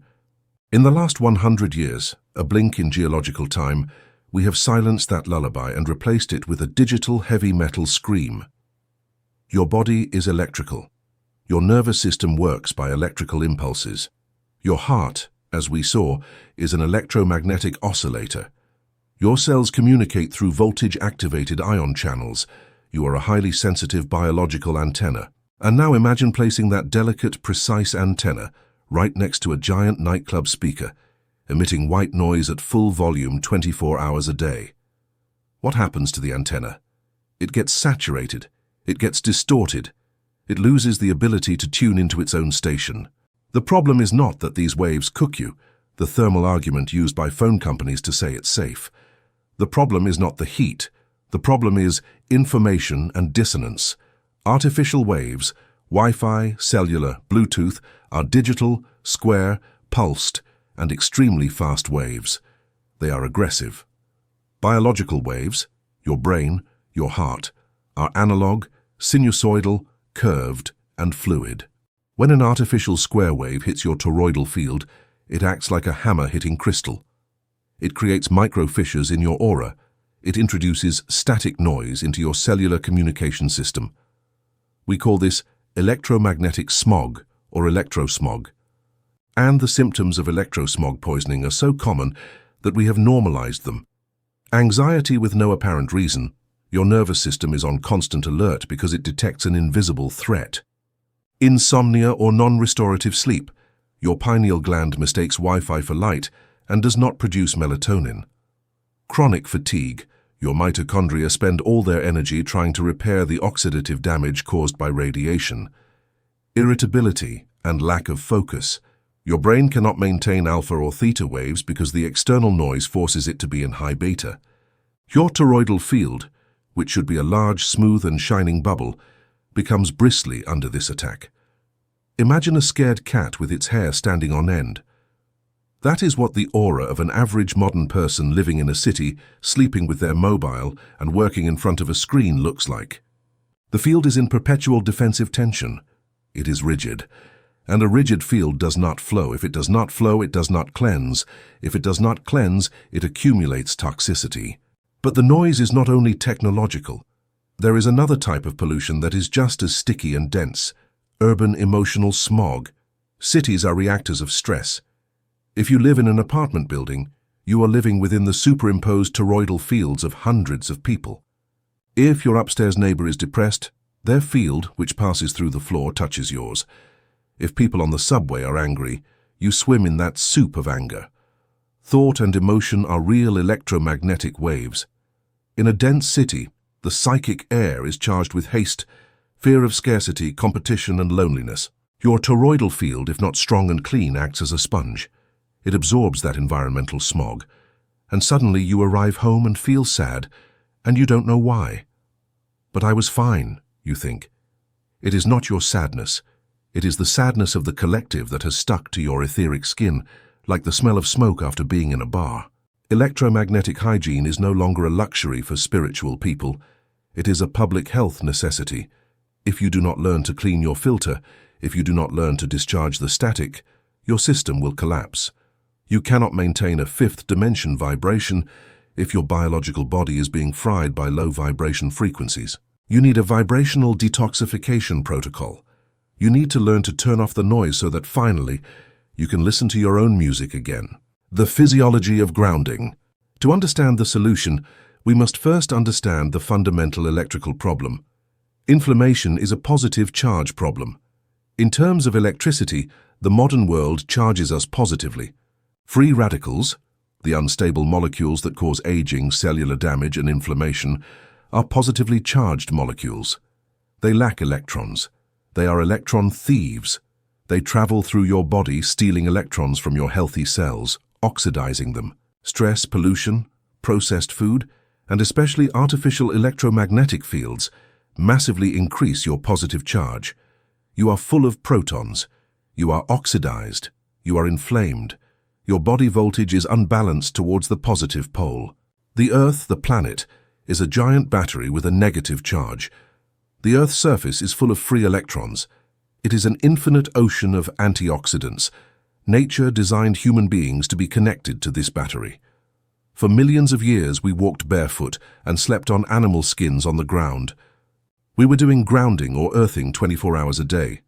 Every time your bare foot touches the grass, sand or dirt, a biophysical miracle occurs. The Earth's electrons, negative charge, flow up your body and instantly neutralize the free radicals, positive charge. It's as if a fire inflammation were extinguished by a hose of fresh water. Your voltage stabilizes, your cortisol drops, your blood becomes less viscous, it flows better. Your toroidal field discharges static and restarts.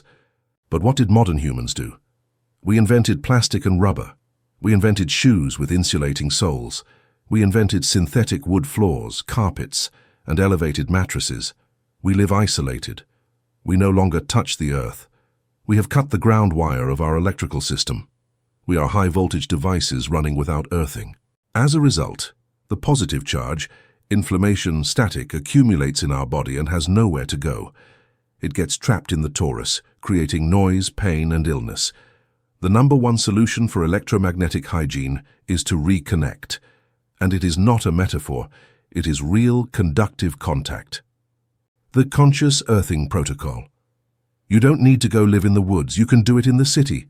Find a park, find a patch of grass, or better yet, wet dirt or the seashore. Salt water is the best conductor. Take off your shoes, take off your socks, place your feet flat on the earth. At first your mind will say, this is dirty, there are bugs, with what nonsense. Ignore the mind, listen to the body. The moment your skin touches the earth, your body's voltage changes in nanoseconds. It matches the earth's voltage, $0 volts. Close your eyes and visualize. Use your intention to potentiate the physics. Visualize that all the electrical junk, all the stress, all the Wi-Fi noise flows down your legs like a dark grey liquid and exits through your feet into the earth. The earth is immense, it can recycle everything. You are not harming it, it transmutes it. And visualize that, simultaneously, a fresh green or electric blue light rises from the center of the planet, enters through your feet, and fills your body. They are the free electrons. They are the medicine of the mother. Do this for 20 minutes. I guarantee you that after those 20 minutes you will feel different. The hum in your head will cease, your shoulders will drop, your breathing will be deep. You have discharged the capacitor, you have cleaned the filter. If you cannot go outside, you live in a skyscraper or the weather is extreme, there are earthing technologies, sheets and mats connected to the house's ground plug. But nothing replaces direct contact with Gaia's skin. Hugging a tree also works. Trees are live antennas connected to the earth. Touching a plant does not work if it is in a plastic pot isolated from the ground. There must be electrical continuity. Grounding is the system reboot. When you are connected to the earth, your toroidal field anchors itself. It stops floating unstably around your head and takes root. You become solid. You become present. The digital noise slips off you because your voltage is stable. Water as a programmable liquid crystal. The second element of the hygiene triad is water. You are 70% water, but your internal water is not like tap water. It is structured water, or liquid crystal, EZ phase, according to Dr. Gerald Pollack. It is water capable of storing information and conducting electricity. When your field gets dirty with emotional or electromagnetic smog, your internal water loses its structure. It becomes chaotic. External water is the fastest tool to cleanse the aura. Many ancient cultures considered bathing not as an act of physical hygiene, removing dirt from the skin, but as an act of spiritual purification, removing dirt from the soul. They were right. Running water has the ability to drag away ions and static charges. The conscious shower ritual, Auric hydrotherapy. Most people shower while thinking about work problems. They are physically under the water but mentally at the office. That does not cleanse the field, it only cleans the sweat. To cleanse the torus, you need to combine water plus intention plus salt. Salt is a crystal. It is a powerful ionic neutralizer. Salt cuts dense energetic structures. It cuts astral grease. If you have a bathtub, a soaking bath with 1 or 2 kilos of coarse sea salt is a gentle exorcism session. The salt absorbs the heaviness from your bones and your aura. If you only have a shower, like most people, Use a salt scrub. Rub the salt on your skin with the intention of scraping off not just dead skin, but dead memory and foreign energy. And then, the water. When the water falls on your head, your crown, the entrance to the torus, visualize that it is liquid light. Imagine that the water does not just run down your skin, but passes through your body and washes your aura, dragging a black, sticky substance down the drain. Say out loud, I cleanse myself of everything that is not me. I return to the earth any energy that does not belong to me. I restore myself to my original purity. And for the brave, the final secret, the cold shock. End your shower with 30 seconds of totally cold water. This is not masochism, it is biohacking. Cold water causes a sudden contraction of your blood vessels and your electromagnetic field, followed by an explosive expansion when you step out, rebound effect. This energetic pump expels deep static. Furthermore, cold activates the vagus nerve, resetting your nervous system from alert, sympathetic, to calm, parasympathetic. It immediately snaps you out of your head and into your body. You step out of the shower vibrating, awake, clean, and sealed. Your torus shines like a newly polished diamond. Digital fasting and the sanctuary of silence. Finally, let's talk about prevention. There is no point in cleaning yourself if you immediately jump back into the mud. You need to create noise-free zones. You need a sanctuary. Your bedroom is sacred. It is the place where your soul leaves the body every night to recharge on the subtle planes. It is the place where your pineal gland tries to do its repair work. If your bedroom is full of screens, LED standby lights, and you have the Wi-Fi router on next to your head, you are sleeping in a war zone. Your physical body sleeps, but your energetic body is fighting the aggression of the waves all night. That is why you wake up tired. Your field has not rested. The Sleep Sanctuary Protocol. Mobile out. Do not use your mobile as an alarm clock. Do not keep it on your bedside table. If it is essential, put it on actual airplane mode. Check that Bluetooth and Wi-Fi are also off. The mobile signal searches for antennas every few seconds. It is a constant pulse hitting your brain. Turn off the router. This is non-negotiable for the serious alchemist. Buy a cheap timer so the router turns itself off from 12 AM to 7 AM. Those 7 hours of radio silence are pure gold for your cellular regeneration. The air in the house changes. It feels lighter, more peaceful. Unplug the television and any appliances in the room. Even on standby, they emit dirty electrical fields. And beyond the bedroom, practice digital fasting. Your attention is the currency that feeds your torus. Every time you scroll through social media, you are fragmenting your attention. You are giving pieces of your soul to an algorithm designed to generate cheap dopamine and anxiety. Your aura is filled with extraneous noise. You need airplane mode periods for your being. Try this. The first hour of the morning and the last hour of the night are sacred. No screens. Dedicate that time to being with yourself, with your family, with your silence. At first you will feel anxiety, withdrawal syndrome. Your addicted brain will beg for the stimulus, but if you hold out, you will discover something wonderful. Time expands, and your mental clarity returns. You start listening to your intuition again. You start having original ideas again, which do not come from the internet but from your source. Silence is not the absence of sound. Silence is the presence of yourself. In the noise you cannot find yourself. In the noise you are only a reflection of the outside. In the electromagnetic silence, your torus stabilizes, stops vibrating sympathetically with chaos, and begins to vibrate at its natural frequency. And your natural frequency is peace. Your natural frequency is health. Electromagnetic hygiene is the most revolutionary act of self-love you can perform in the 21st century. It is saying, my space is mine, my mind is mine, my energy is mine. Do not allow technology, which should be a tool, to become your environment.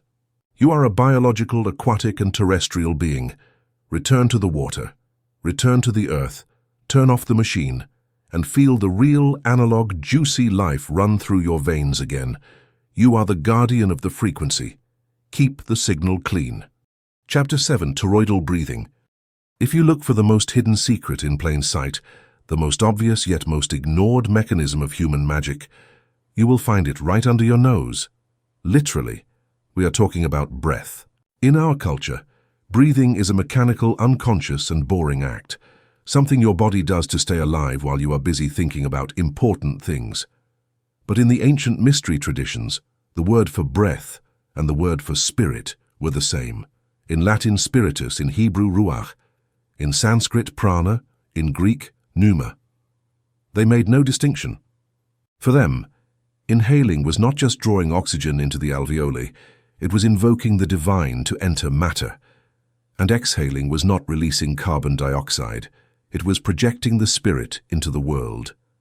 In the context of the anatomy of the invisible, breath has a precise technical function that modern biology ignores. Breath is the hydraulic system that inflates and moves your toroidal field. Imagine your energy field as a giant balloon surrounding you. If the balloon is deflated, the rubber is flaccid, wrinkled, stuck to your skin. Anything that touches the balloon touches you directly. There is no cushioning. There is no space. If the balloon is inflated to high pressure, the rubber is taut, shiny, and expanded. If someone tries to touch you, they bounce off the surface of the balloon 2 meters from your skin. You are protected by a pressurized air cushion. Most of humanity lives in a state of flaccid aura. Why? Because they breathe incorrectly. They breathe shallowly. They only breathe with the upper part of the chest, clavicular breathing, using barely 10% of their lung capacity. By breathing superficially, they move very little energy. Their torus barely spins, their shield is collapsed. And a collapsed shield is an invitation to invasion.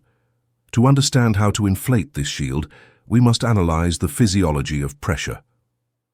The protagonist of this operation is the diaphragm. The diaphragm is not just a muscle separating your lungs from your intestines. It is a spiritual piston. It is a pressure pump. When you inhale deeply and lower the diaphragm, swelling the abdomen, you are creating a vacuum that sucks not only air, but prana, vital energy, from the quantum field into your core. When you exhale and the diaphragm rises, you are pushing that energy outward, through your skin, toward the limits of your aura. Here lies the key concept of this chapter: internal atmospheric pressure. In physics, if the internal pressure of a container is greater than the external pressure, nothing can enter. If you have a fire hose shooting high-pressure water, try to put a stone in the nozzle, you cannot. The force of the jet expels the stone.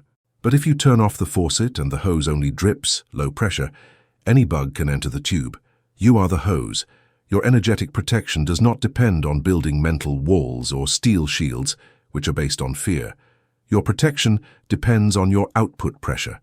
If your light radiation is potent, constant, and high pressure, negativity, viruses, toxic emotions, and intrusive thoughts cannot enter. They are mechanically repelled by your flow. Darkness cannot penetrate a room where a $10,000 watt light is on. Not because the light fights the darkness, but because the presence of light is the absence of darkness. But observe what you do when you are afraid. You are walking down the street at night, and you see a suspicious shadow. Or your boss calls you into their office with a serious voice. What does your body instinctively do? You stop breathing. You hold your breath out of fear, apnea del miedo, or you start breathing very short and fast.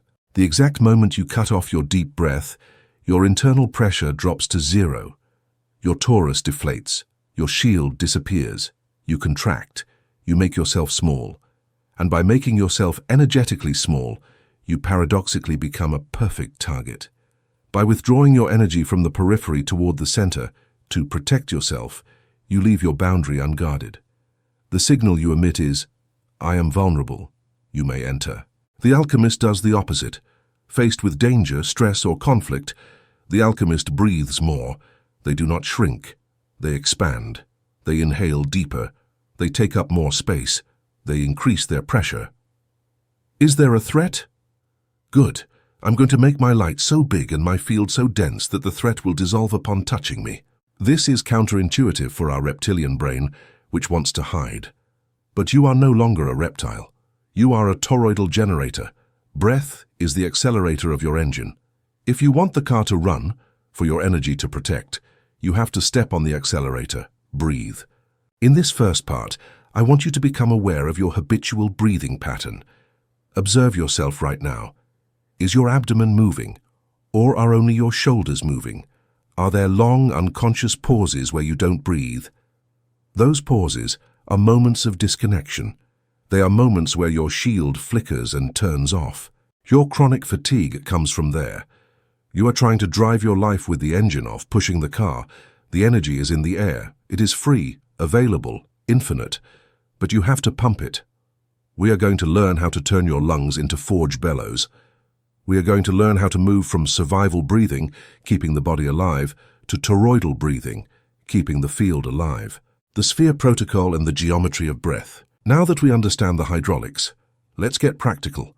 This technique is not passive meditation. It is an active exercise in visualization and biophysics.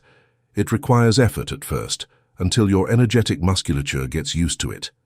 The goal is to establish 360° spherical breathing. Most people breathe in 2D. The chest moves up and down, the torus is 3D. It is a sphere. To inflate it, you need to breathe in all directions, forward, backward, sideways, up and down. Phase 1. The opening of the axes sit straight. This is vital. Your spine is the axis of the torus. If it is bent, the energy collides. Chin slightly tucked in to align the cervical vertebrae. The vertical axis, heaven-earth. Inhale, visualizing the air entering through your crown and your perineum simultaneously, meeting at the heart. Feel how your spine lengthens, as if you were being stretched from both ends. You are clearing the central pipe. The horizontal axis, rib expansion. Place your hands on your floating ribs, on the sides of your torso. Inhale, trying to push your hands outward. Do not swell your belly forward, swell your torso sideways. Feel how your ribs open like a bird's wings. You are creating width. The forgotten axis, the back. This is the secret of martial arts masters. The kidney breath. Bring your attention to your lower middle back. Inhale, trying to inflate your back. Imagine you have gills on your back. Feel how your skin stretches backward against the chair back. The back is your blind side, the place where energetic attacks, betrayals, past burdens often enter. By breathing into the back, you are putting up a rear shield. You are covering your rear.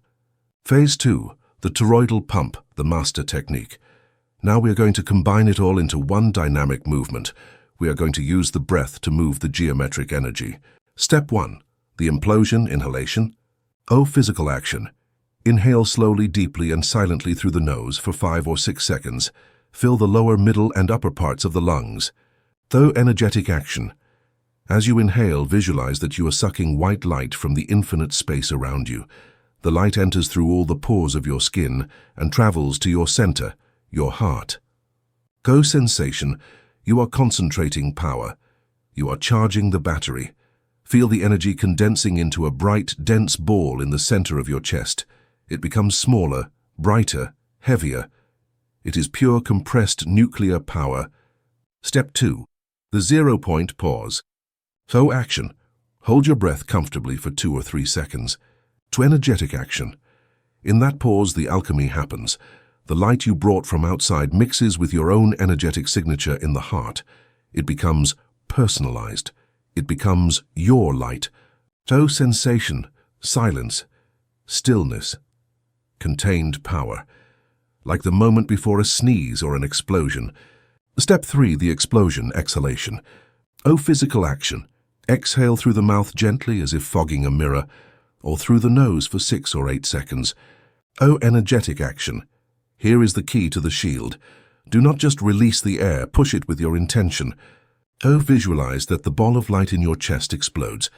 The expansive wave shoots out in 360 degrees.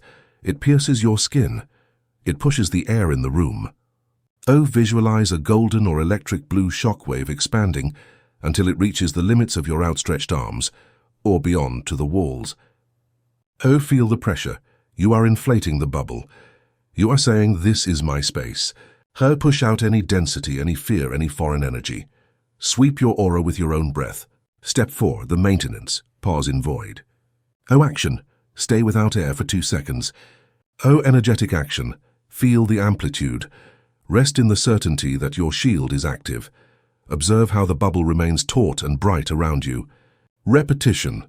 Do this 10 times in a row. With each exhalation, visualize the shield denser, brighter, more impenetrable. Visualize it as a liquid crystal, flexible but unbreakable. Phase 3. Application on the battlefield. Doing this in your quiet room is easy. The true alchemist uses toroidal breathing in chaos. This is your secret weapon. Scenario 1. The energetic vampire. You are talking to that draining person. You feel yourself starting to get dizzy or tired. Red alert. Your pressure has dropped. They have more pressure than you and are invading you. Without anyone noticing, start breathing consciously. You don't need to make strange noises. Just breathe deeply through your nose. Bring the air to your back. On each exhalation, visualize, with open eyes, that you are pushing their energy out of your field. Inhale, light, Itaro. Exhale, shield. Feel yourself reclaiming your space. You will see that physically, that person will take a step back or change the subject. They will have noticed your pressure wall on a subconscious level. You are no longer easy food. Scenario 2. The overwhelming crowd. You are about to enter the subway, a shopping mall, or a hospital, places full of emotional smog. Before crossing the door, inflate the suit. Take 3 powerful toroidal breaths. Visualize your golden sphere ceiling. Enter. Walk within your bubble. Observe how the noise bounces off. Observe how people subtly step aside to let you pass. You are not colliding with their auras. You are navigating in your own ship. You arrive home and are not tired. Because your filter worked, you haven't eaten anyone's energy. Scenario 3. Sudden fear. You receive bad news. Fear tries to contract your stomach. Do not contract. Breathe into the fear. Push air into the knot in your stomach, and as you exhale, expand the fear until it dissolves in the immensity of your torus. Dilute the poison in an ocean of light. In 2 minutes, you recover your center. Your brain is functional again. You can make intelligent decisions instead of reacting like a frightened animal. Toroidal breathing is the definitive declaration of sovereignty. It is telling the universe, I exist, I occupy my place, I decide what enters and what leaves my experience. There is an advanced nuance to close this chapter, the quality of the air. The ancients said that air is the carrier of consciousness. When you breathe consciously, you are not just moving gases, you are moving information. You can program your shield with your breath. Try this. As you exhale and inflate your field, think a word. For example, peace. Inhale light, do Itaro. Exhale peace. You are filling your personal atmosphere with the frequency of peace. Anyone who enters your 3-meter radius will feel peace. They won't know why, but they will calm down. Or program authority. Or program love. You are the climate controller of your environment. You are not a victim of the room's atmosphere. You are the atmosphere. If the room is tense, do not contract. Breathe peace at high pressure. Your field, if strong and coherent, will consume the room's weak and chaotic field by the law of resonance and entrainment. You will transform the environment. This is practical magic. No candles, no weird rituals. Just you, your lungs, and your sacred geometry. Breath is the thread that unites your body, matter, with your field, energy. If you control the thread, you control the fabric of your reality. Remember, a torus that does not breathe is a dead torus. A torus that breathes superficially is a weak torus.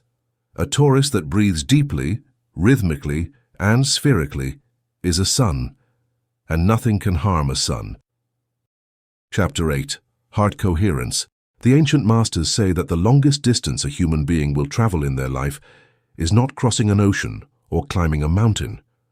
The longest distance, and the hardest to bridge, is the 30 centimeters separating your brain from your heart. The vast majority of humanity lives fractured. They live in a constant, exhausting internal civil war. Your mind says one thing, I want success, I want to lose weight, I want to be happy.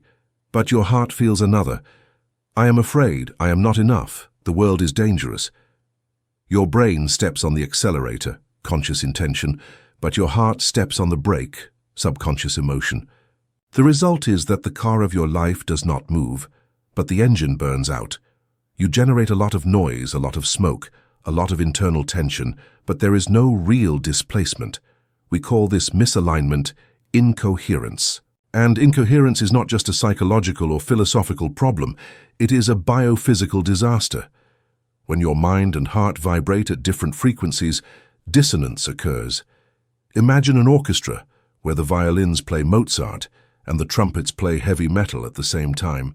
There is no music, there is noise, and that noise is destructive. That noise destroys your telomeres, exhausts your immune system, and most importantly for our study of the toroidal field, it collapses your reality shield. Heart coherence is the opposite state. It is the state in which your heart rate, breathing rate, and brain waves synchronize mathematically. They enter phase. The violins and trumpets agree.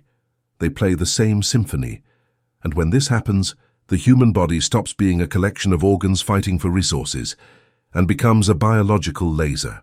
To understand why this is so vital, we must talk about the stress lobotomy. It is a strong term but physiologically accurate.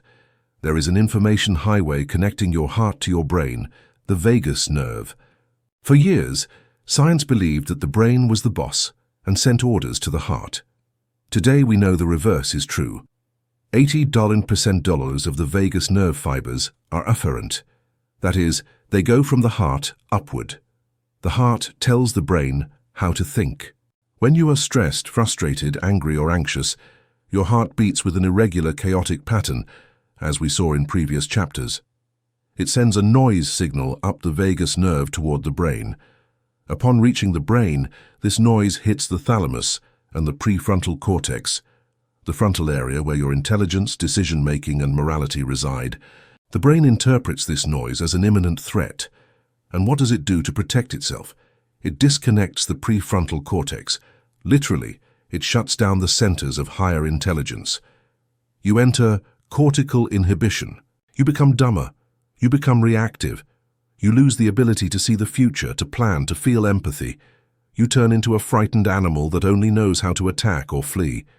Has it ever happened to you that, in the middle of a heated argument with your partner, you say horrible things that you regret 5 minutes later, or that you blank out during an important exam despite having studied?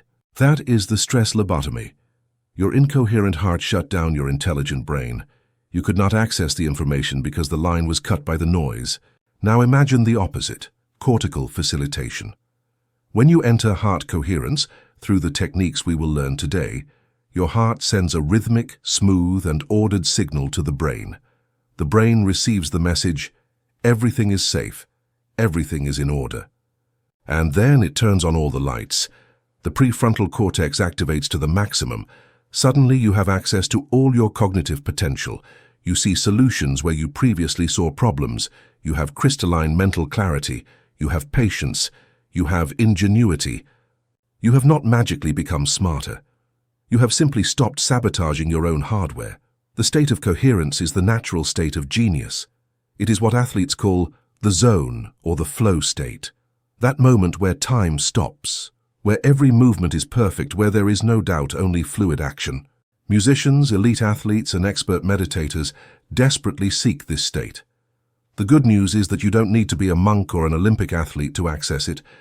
There is a mechanical switch, and that switch is in your chest. But coherence goes far beyond thinking better. It is about transmission power. Let's go back to the light analogy. A 100-watt bulb illuminates a room. Its light is incoherent. Photons shoot out in all directions, with different phases, colliding with each other.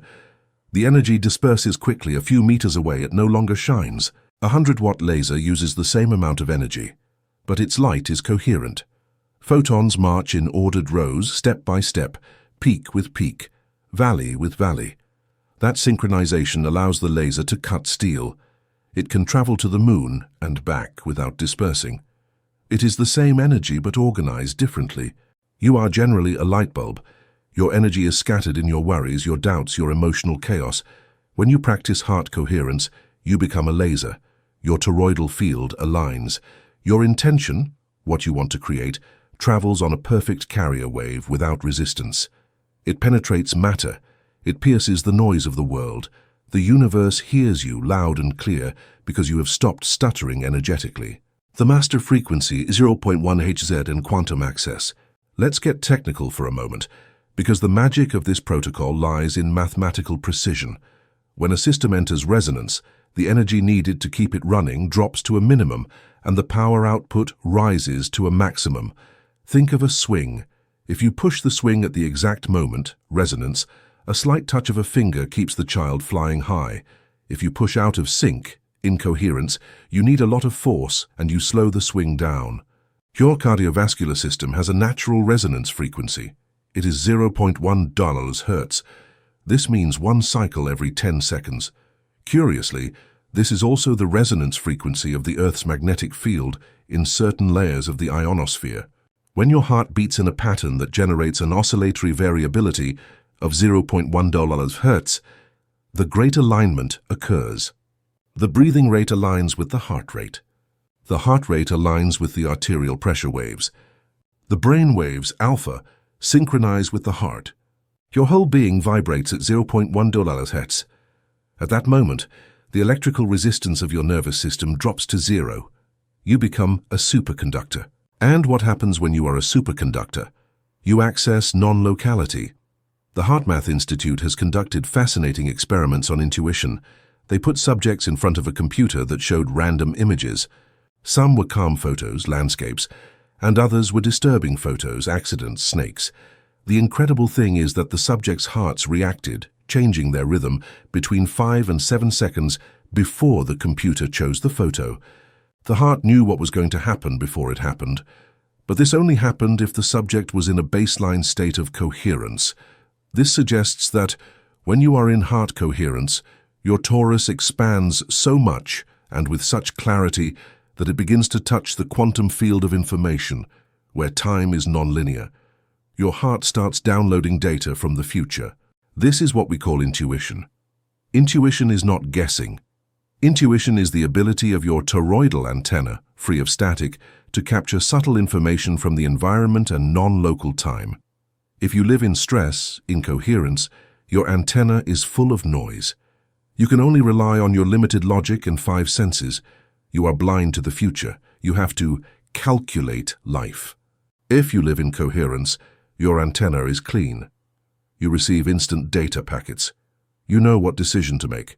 You know who to trust. You know which street to avoid. You navigate life with a quantum GPS. And you don't just receive information. You also emit influence. It has been shown that the magnetic field of a person in coherence can affect the nervous system of another person meters away. If you are in coherence and you sit next to someone anxious without saying a word, your strong ordered field will begin to entrain the other person's weak, chaotic field. Their heart will begin to synchronize with yours. They will calm down. This is true leadership and true healing. You don't heal others by doing things for them. You heal others by keeping your own frequency so stable and coherent that they can tune in to you. You are the master tuning fork. The step-by-step protocol. Quick coherence technique. We have seen the theory. Now let's get practical. This protocol is based on HeartMath's quick coherence technique, adapted with toroidal visualization to maximize the shield effect. You don't need an hour, you need 3 minutes, but you need to do it correctly. There are 3 key ingredients: focus, breathing, and feeling. If one is missing, there is no coherence. It is like a tripod. Without one leg, it falls over. Step 1. Heart focus, the anchor. Energy follows attention. If your attention is in your mind, I have to buy milk, what will the boss say? Your energy is in the brain. You need to lower the elevator. Bring your physical attention to the center of your chest. It can help to place a hand over your heart. Physical touch helps the brain locate the area. Feel the warmth of your hand. Feel your clothes touching your skin. Stop inhabiting your forehead and start inhabiting your rib cage. Step 2. Heart breathing, the rhythm. Now we are going to force mechanical resonance. Keeping the focus on the chest, imagine that your breath does not enter through your nose, but enters and exits directly through your heart, as if you had a ventilation hole in your sternum. Breathe a little slower and deeper than normal. The magical rhythm is 5 seconds inhaling, 5 seconds exhaling, without pauses, a continuous flow, like ocean waves. Count mentally. Inhale 2, 3, 4, 5. Exhale 2, 3, 4, 5. Do this for 1 minute. With this alone, you are sending a safety signal to the brainstem. You are hacking your autonomic nervous system. forcing it to switch from sympathetic, fight-flight, to parasympathetic, calm repair. You are slowing the car down. Step 3. Heart feeling, the activation. This is where most people fail. Slow breathing relaxes, but does not necessarily create high-voltage coherence. To turn on the laser, you need emotion. Emotion is the magnetic fuel. While breathing through your heart, evoke a regenerative feeling. Don't think it, I am grateful. Feel it. Search your memory archive. A moment when you felt deeply appreciated. The face of your pet when you arrive home. A landscape in nature where you felt absolute peace. The laughter of your child. Bring that image, and more importantly, bring the physical sensation it produces. That warmth, that openness, that inner smile. Amplify it. Breathe that sensation. Visualize that with each inhalation, that feeling becomes more intense. With each exhalation, that feeling expands through your chest. Step 4. Toroidal expansion, the shield. Now that you have generated the energy in the core, we are going to distribute it. Keep breathing 5-5. Keep feeling appreciation, love. Now visualize that golden or pink light in your chest beginning to exit. As you exhale, fill your physical body. Every cell is bathed in coherence. On the next cycle, fill your personal space, your auric egg. Visualize how the lines of your torus become smooth, bright, symmetrical.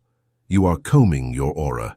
You are untangling the knots of stress with the vibration of love. Say internally, I am aligned, I am in phase, I am coherent. Do this for 3 to 5 minutes. When finished, do not get up abruptly. Stay a few seconds feeling the silent hum of your system. That internal silence is proof that you have synchronized the brain and the heart. Your mind is still but awake. Your body is relaxed but ready. You are in the flow state. When to use this? Heart coherence is not just for meditating in the morning. It is a battle tool for daily life. Before a difficult meeting, do 2 minutes of coherence in the bathroom or car. You will enter the meeting with your prefrontal cortex switched on. You will be smarter than the others, who will be in stress arch lobotomy. Your field will dominate the room. When you receive an email that makes you angry, do not reply, your brain is hijacked. Do the technique, regain your intelligence, then reply. You will save yourself many problems. For decision-making, do not decide with a list of pros and cons that is only the limited brain. Enter coherence. Ask your heart the question. The first subtle answer that arises, that is the quantum truth. Before sleeping, to clear the static of the day and ensure regenerative sleep. There is an advanced level of this practice, living in coherence. The ultimate goal is not to do the exercise 3 times a day.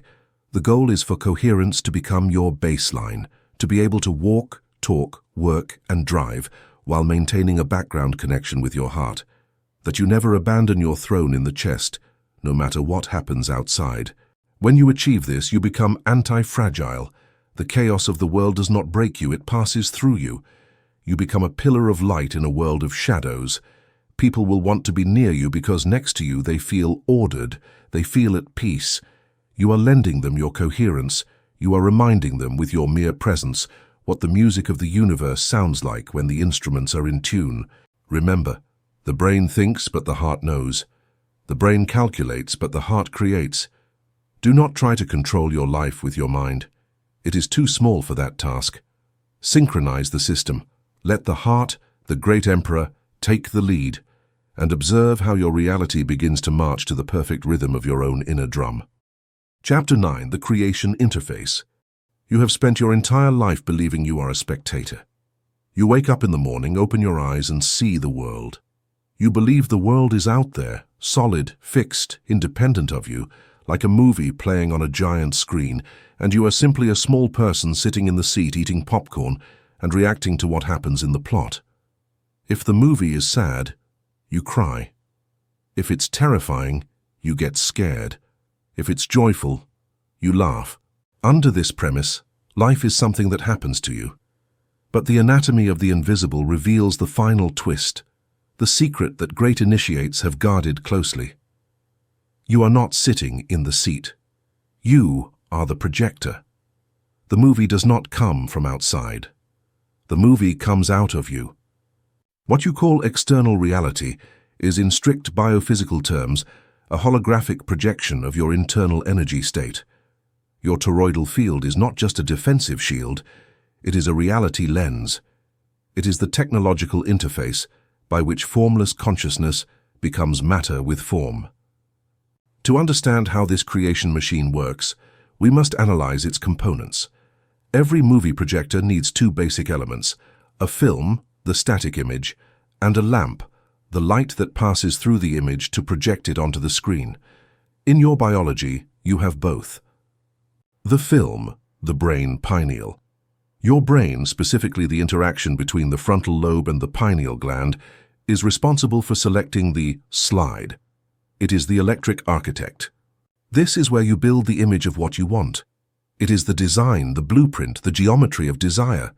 However, a slide alone, kept in a dark drawer, does not create any movie. It is just inert potential. You can think about being rich all day, have the slide, but if no light passes through it, the screen of the world will remain blank. The lamp, the heart, Centaurus. Your heart is the power generator. It is the magnetic field. It is the light. Emotion is the voltage that turns on the lamp. When you place the mental slide, thought, in front of the emotional lamp, feeling, the magic occurs. The image is projected through your toroidal field into the quantum field. And the quantum field, which is a sensitive and malleable mirror, condenses and organizes itself to reflect that image back to you as a physical experience. The failure of most people in the art of manifestation is due to having a broken or unsynchronized projector. Some have a very powerful lamp.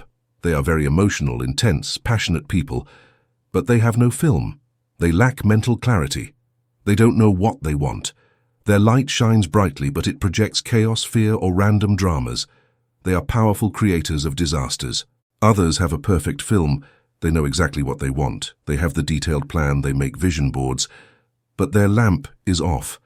They are intellectual, cold, disconnected from their heart. Their thought is sharp, but it lacks magnetic charge. It is a perfect slide in a dark room. Nothing is projected. Mastery is the synchronization of image and voltage. When you align clear thought, electric intention, with elevated emotion, magnetic charge, you become a creation interface. At that moment, you stop asking the universe for things. The projector does not ask for the image to appear on the screen. The projector emits the image, and the screen has no choice but to display it. It is a mechanical law, not a divine favor. But here we encounter the most difficult concept for the rational mind to assimilate, the collapse of the wave function. In quantum physics, before something is observed, it exists as a wave of probability. It is a diffuse cloud of possibilities. The new car exists and does not exist at the same time. The healing exists and does not exist. For that phantom cloud to turn into a particle, a solid object, a real event, it needs an observer to collapse the wave. You are that observer. But, and this is vital, you do not observe with your eyes. The eyes only see what has already collapsed, the past. You observe with your field. You collapse reality with your vibrational signature. If you want to collapse a reality of abundance, your toroidal field must vibrate at the frequency of abundance before the money arrives. You must feel rich for the universe to solidify into wealth. And here arises the million-dollar question. How can I feel rich if I don't have money? Are you asking me to lie to myself? I'm not asking you to lie. I'm asking you to understand the chemistry of faith. The word faith has been hijacked by religion and turned into blindly believing in what you don't see. But faith in biophysical terms is something very different. Faith is when your thought is so clear and your emotion is so intense that your brain and body experience the event internally as if it has already happened. The brain does not distinguish between seeing something real and visualizing it vividly. In both cases, the same neural networks activate. The body does not distinguish between the emotion of actually winning the lottery and the internally generated emotion of extreme gratitude. In both cases, the same hormones, dopamine, serotonin, are released. If you manage to generate that internal experience with sufficient intensity, your body believes it has already happened. Your toroidal field changes its signal from searching to done. And the moment your field emits the done signal, the external quantum field begins to collapse the wave to match your internal reality. Matter is slow, dense, and lazy. Energy is fast. Energy always dictates to matter. Matter is simply energy that has lowered its vibration until it becomes visible. If you hold the energetic structure, the invisible mold, with enough firmness and time, matter will eventually flow into that mold and fill it, like molten metal into a die. You are the molder of the void. Your torus is the womb where reality gestates before being born. If your energetic womb is full of fear, potential abortions, nothing is born. If it is full of certainty and love, birth is inevitable. The Quantum Architect Protocol. Let's get practical. You already know how to breathe, Chapter 7. You already know how to enter coherence, Chapter 8. Now we are going to use that baseline state to imprint a desire onto the fabric of space-time. This is not a daydreaming exercise. It is construction work. It requires effort, focus, and a massive amount of emotional energy. If you don't feel a little tired or euphoric when finished, it means you haven't moved enough energy. The holographic impression ritual. Phase 1. Preparing the canvas. The void. You need a clean field for projection. If your screen is dirty, the movie will look bad. Sit in your meditation posture, straight back. Perform 3 minutes of toroidal breathing, Chapter 7, to inflate your field and expel the day's static. Enter heart coherence, Chapter 8. Synchronize brain and heart. Now visualize that everything around you turns black, a velvety, deep, fertile black. It is the quantum void, the space of all possibilities where nothing exists yet, but everything can exist. Feel comfortable in that darkness. It is not nothingness. It is the latent all. Phase 2. Selecting the slide, electric intention. Now turn on the projector in your mind, frontal lobe. Choose one thing you want to create. Don't make a shopping list. The universe responds to laser precision. Choose one. Build the holographic scene. Don't see yourself from the outside, like in a movie. That creates separation. You must live it in the first person. You are inside the scene. If you want health, feel your strong legs running on the beach. Look at your healthy hands. If you want a house, feel the cold doorknob in your hand. Look at the color of the walls. Smell the coffee in your new kitchen. Make the image as high definition, HD, as possible. Vivid colors, crisp sounds, textures. The more sensory details you provide, the more neural networks you activate, and the more real the electrical template becomes. Phase 3. Igniting the engine, magnetic charge. This is where 90% of people fail. They stay in the mental visualization. That is just the blueprint. The brick is missing.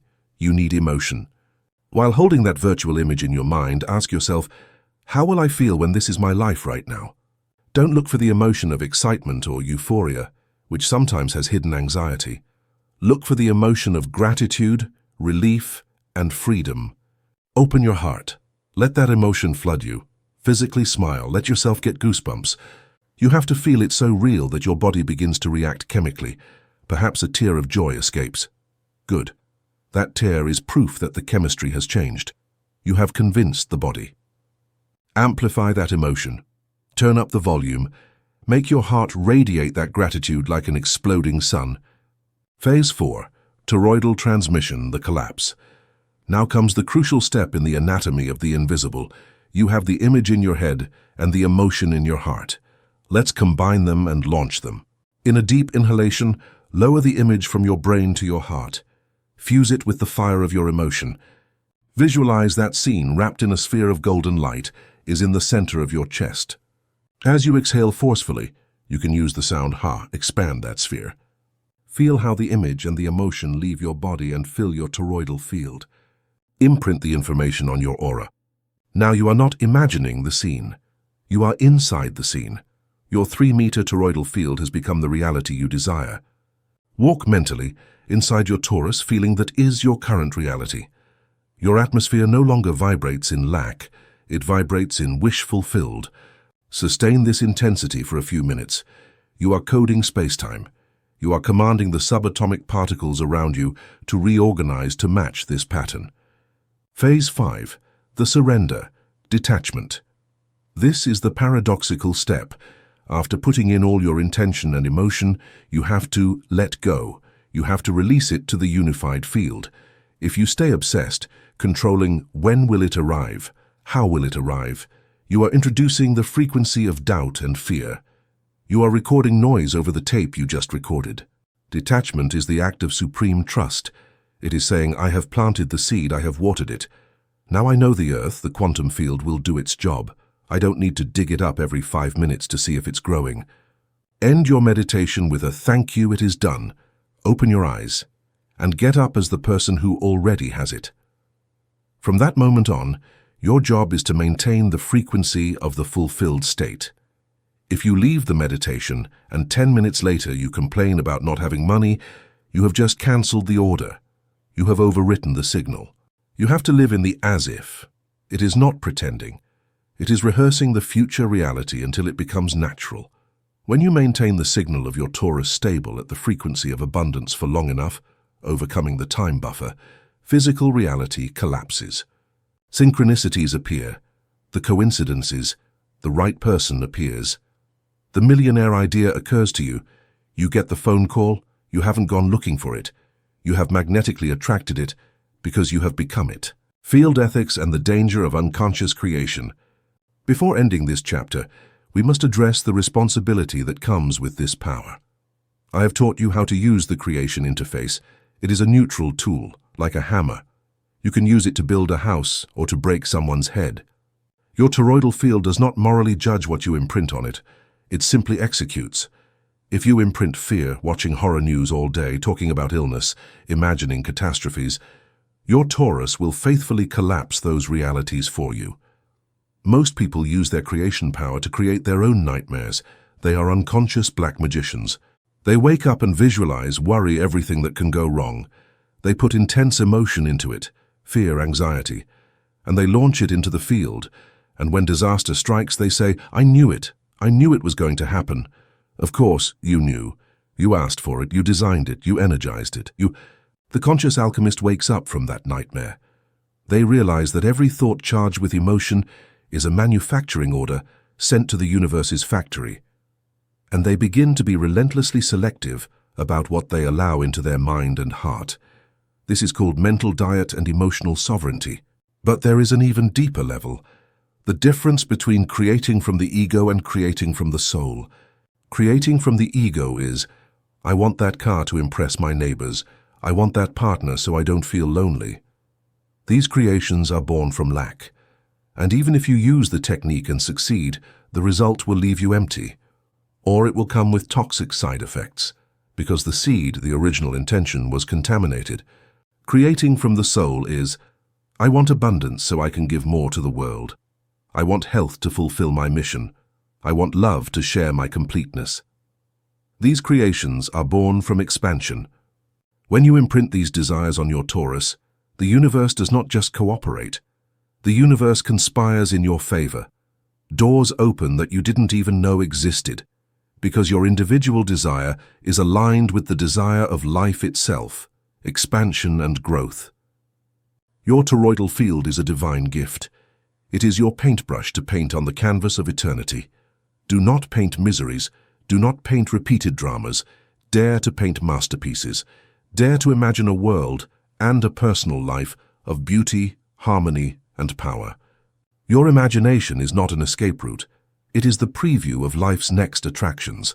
Albert Einstein said, imagination is the preview of coming attractions in life. He understood the physics. You now understand the anatomy. You have the projector. You have the film. You have the light. The session has begun. What will you project today? Chapter 10, The Unified Ocean. We have come a long way together. We have traveled from the illusion of solid skin to the vibrant reality of the atmospheric body. We have learned to turn on the heart engine, cleanse the smog from our aura, seal traumatic leaks, and project holograms of desire onto the fabric of space-time. You have worked hard to build your energetic sovereignty. You have learned to say, this is my space. You have learned to define your limits. You have learned to strengthen your shield. And now, on this final threshold, I am going to ask you to contemplate the final paradox, the secret teaching that awaits at the end of all initiatory paths. The ultimate purpose of building a perfect shield is to be able to put it down. It sounds contradictory, doesn't it? Why have we spent hours learning to inflate the torus and protect our frequency if the ultimate goal is union? The answer lies in the physics of water. Imagine a raindrop falling from the sky. As it falls, it has form, it has limits, it has surface tension that keeps it separate from the rest of the universe. It is an individual drop. If that drop falls in the desert, it evaporates and disappears. Its individuality kills it. But if that drop falls into the ocean, something miraculous happens. The surface tension breaks, the boundary disappears. Does the drop die?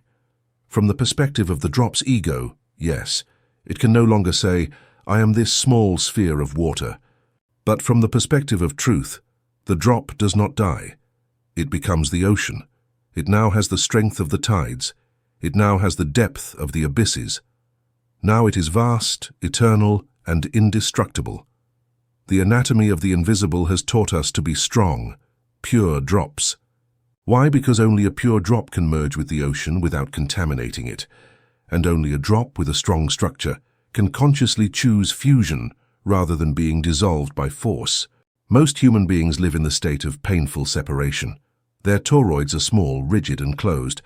They walk down the street thinking, I am me, you are you, and I have to protect myself from you because you are going to take what is mine. They live in a universe of billiard balls colliding with each other. This Newtonian view is the cause of all war, all greed, and all loneliness. If I believe I am separate from you, I can hurt you without hurting myself. I can steal from you, insult you, or ignore you, and believe I have won. But the physics of the toroidal field reveals a different reality. When your torus expands enough, thanks to breathing, coherence, and lovits, edges become diffuse. Your 3-meter field begins to touch your neighbor's field, and your neighbor's touches theirs. And when two coherent toroidal fields touch, they do not collide like billiard balls. They entangle. A phenomenon called constructive interference occurs. The waves of your energy add up to the waves of the other person's energy. The amplitude doubles. The power multiplies. A third field is created greater than the sum of the parts. This is what you experience at a music concert you are passionate about, or at a soccer stadium, or in a deep group meditation. Suddenly, the I dissolves. You feel swept away by a wave of collective euphoria. You feel you are part of something giant. Your limits disappear. In those moments, you have tasted the flavor of the unified ocean. The destiny of human evolution is not individualism. Individualism was a necessary phase to develop self-awareness. We had to separate to know who we were. But now that we know who we are, the next step is conscious reunion. It is not returning to the unconscious mass of the flock. It is the union of sovereign individuals who choose to vibrate together to create a planetary network. You are not an island, you are a node in a network of light. Your personal torus is just a small spinning donut inside a larger donut, your family, which spins inside a larger one, your community, which spins inside an immense one, the Earth. In this first part, I want to invite you to relax your guard. You built your shield to protect yourself from noise and toxicity. Good. Keep it active when you walk through the subway or when you are in hostile environments. But start practicing radical openness when you are in the presence of nature, beauty, or love. Dare to expand your field until it encompasses your entire house, then your entire neighborhood, then your entire city. You will discover that, ultimately, there is nothing to protect yourself from, because at the deepest level of reality, only you exist, the greater you. Everything you see outside is a reflection of your own field. And when you embrace wholeness, fear dissolves because who can hurt you if everything is you? The noosphere and the heartbeat of Gaia. Let's zoom out. Let's leave your body and look at the planet from space. The Earth is not a dead rock floating in the void. The Earth is a gigantic living being. And just like you, the Earth has an invisible anatomy. It has a geomagnetic field in the shape of a perfect torus that protects it from the solar wind. It has energy meridians, ley lines, that run through its crust like veins of light. And it has a heart that beats. This heartbeat is called the Schumann resonance. They are standing electromagnetic waves that circulate between the Earth's surface and the ionosphere. The base frequency is 7.83 Hz. Does that number sound familiar? It is exactly the same frequency as human alpha-theta brainwaves, the state of deep relaxation, healing, and creativity, and it is a harmonic frequency of your heart rate when you are in coherence. It is not a coincidence, it is a synchronization design. You are designed to beat at the same rhythm as your planetary mother. For millennia, we lived embedded in that field. We walked barefoot, we slept on the ground. Our personal toroids were anchored and synchronized with the great torus of Gaia. We were healthy cells in the body of the Earth. Modern illness is, in essence, a desynchronization. We have disconnected from the mother pulse. We have created our own artificial, frantic, and dissonant rhythm. We have built cages of concrete and steel that block the Earth's magnetic field. And as cells isolated from the main organ, we have gone mad. We have started attacking the body that sustains us, ecological destruction. We are cancerous cells that have forgotten we belong to a whole. But the cure is happening right now. Visionary scientists like Pierre Teilhard de Chardin spoke of the noosphere, a layer of thought and consciousness that surrounds the Earth, above the biosphere. Today, projects like the Global Coherence Initiative of the HeartMath Institute are measuring this scientifically. They have placed ultra-sensitive magnetometers around the planet. And what have they discovered? That the Earth's field reacts to collective human emotion. When 9/11 occurred, or when major global events of compassion or fear occur, the Earth's magnetometers register massive peaks. Our individual toroidal fields, when summed by the millions, have the power to alter the planet's magnetic climate. Literally, we are feeding the Earth with our vibration. This changes your responsibility completely. It is no longer just about my well-being. Every time you enter heart coherence, every time you cleanse your field of fear, you are injecting a signal of order and healing into the planetary noosphere. You are acting as a pacemaker cell. In the biological heart, there are a few cells that dictate the rhythm for all the others. They are not many, but their signal is so clear and strong that the rest of the heart follows them. You are that pacemaker cell for humanity. We don't need 8 billion people to wake up and meditate tomorrow. The physics of complex systems tells us about critical mass. Sometimes the square root of 1% of a population is enough to change the direction of the entire system. If a relatively small group of human beings, you and I and those who listen to books like this, manage to sustain a stable, loving, and coherent toroidal field in the midst of chaos, the entire system will stabilize. We will drag the rest toward coherence by pure resonance. This is your true mission. You have not come to learn lessons. You have come to be a frequency anchor. You have come to hold a high tone in a world of low tones. Your torus is an antenna that downloads elevated cosmic frequencies and grounds them into the Earth's network, making them available to others. You are an acupuncture needle stuck in the skin of the world. Where you are, in your home, in your office, energy is unblocked. Light enters. When you understand this, loneliness disappears forever. You feel the heartbeat of the Earth beneath your feet. You feel that when you breathe, Gaia breathes with you. You feel that your joy nourishes the trees and your peace calms the storms. You come home, the transparent civilization and the end of the lie. What happens when a critical mass of humanity activates its invisible anatomy? Where are we heading as a species? We are heading toward the empathic civilization. Imagine a world where everyone can feel the field of the other, a world where lying is obsolete because it is obvious. If someone tries to deceive you, but your torus instantly detects the dissonance in their field, the deception does not work. If politicians cannot hide their real intentions because their auras betray them on television, corruption ends. If you cannot harm another without feeling that pain in your own body because your fields are entangled, violence becomes an impossible act of suicide. We are evolving towards sensory telepathy. It is already happening. We are becoming more sensitive. That is why so many people are diagnosed as highly sensitive persons, HSPs. It is not a disorder. It is the new evolutionary hardware. They are people whose toroidal fields are more porous, wider, more receptive. Right now they suffer because they don't know how to manage that sensitivity in a toxic world. They get overwhelmed, depressed. But with the tools in this book, hygiene, shield, centering, those people are the prototypes of the future. They are the ones who can feel the unity. The future of humanity is not technological, chip implants or fusion with AI. The future of humanity is biological, spiritual. It is the development of inner technology. It is using our torus as the spaceship that it is, capable of traveling in consciousness, capable of healing at a distance, capable of precipitating matter from the void. You are a pioneer of this civilization. You are clearing the way. You are demonstrating that it is possible to live in a human body without being disconnected from the soul. You are demonstrating that one can live in matter without forgetting the spirit. The final ritual of dissolution, the drop in the ocean. To close this book, I don't want to give you more theory. I want to give you an experience. I want to guide you in the final exercise of expansion. It is a rehearsal of death, in a good sense, and a rehearsal of enlightenment.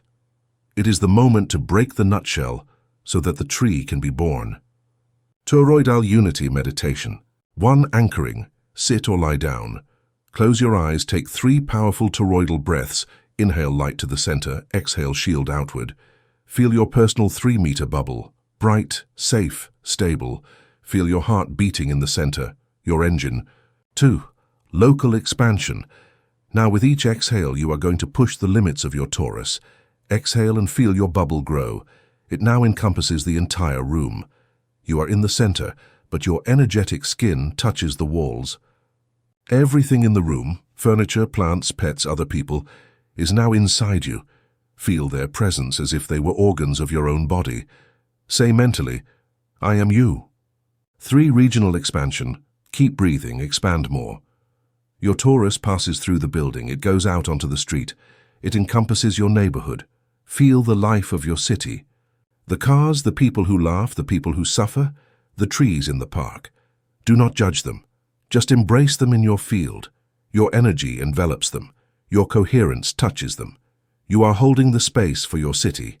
Say to them, I am you all. 4. Planetary fusion. Exhale harder. Your intention travels at the speed of thought. Your torus expands until it becomes the size of the earth. Your heart coincides with the crystal core of the earth. Your breath is the wind. Your blood is the rivers. Your spine is the polar axis. Feel the immense, slow, powerful spin of the Earth's magnetic field.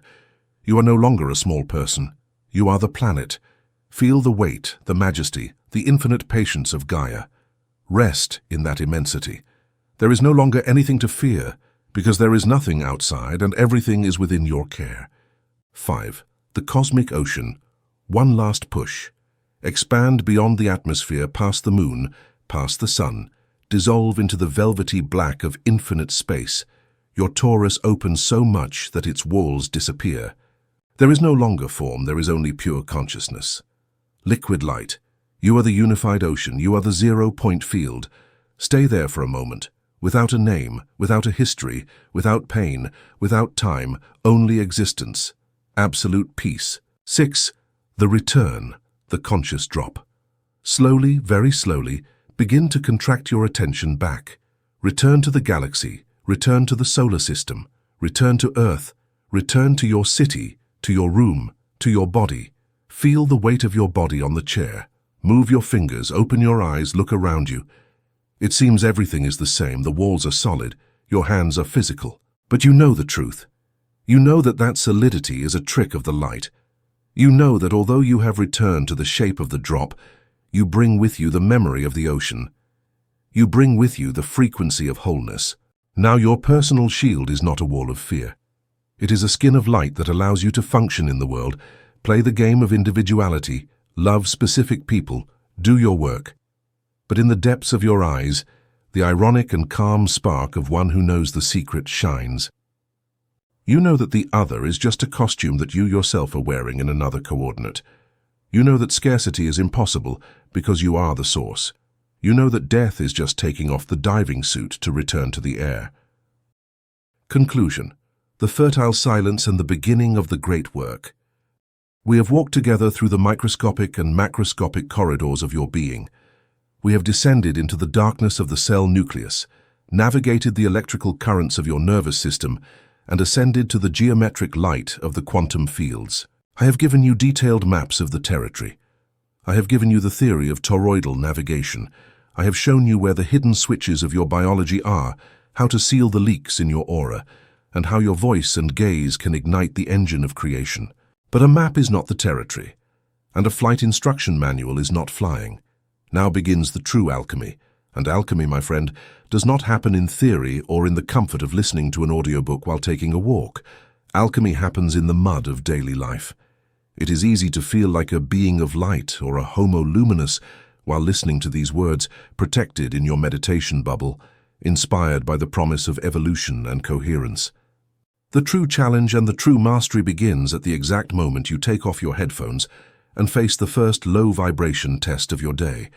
It will be an unexpected bill in the mailbox. It will be an absurd argument with your partner about dirty dishes. It will be a sudden pain in your knee. It will be terrifying news on television or an aggressive driver cutting you off. At that precise instant, when cortisol wants to spike and your Taurus wants to collapse out of habit, the universe will be asking you a direct and personal question. Who are you now? Are you the old victim who reacts with fear, contraction, and defense, putting the codons we just woke up back to sleep? Will you let the environment dictate your internal atmosphere once more? Or are you the alchemist who breathes, observes the situation without judgment, remembers their spatial sovereignty, and consciously decides what chemical and electromagnetic cocktail they want to serve their cells? That microsecond of decision between stimulus and response is the great work. That is where the telomeres lengthen. That is where ancestral trauma is rewritten. Not in the Himalayan cave, but in the supermarket line. Not on the weekend spiritual retreat, but on Monday morning. Your spirituality is not measured by how high you fly in your meditations, but by how quickly you regain your center when life hits you. I want you to take with you an absolute certainty, one that must be etched in your bones. Your body is always listening. You are never alone. Even in the deepest silence of solitude, you have a captive audience of 50 trillion living beings, your cells awaiting your next instruction with canine loyalty. They do not judge your orders. They only execute them. If you doubt, they doubt and tremble. If you love yourself and expand, they cooperate and shine. If you abandon yourself to fear, they panic biologically. You are the captain of an immense vessel. Do not abandon the bridge. We have talked a lot about science, photons, geometry, and membrane receptors, but if I had to summarize this entire technical journey in a single word, that word would not be Taurus. It wouldn't even be energy. The word would be love. But not the romantic, weak, and sentimental love of pop songs. I'm talking about love as a physical force, as a cosmological constant of union. Love is the frequency of maximum mathematical coherence. Love is the only signal that can penetrate all barriers, relax all membranes, and heal all wounds. Loving yourself is not an act of vanity or narcissism.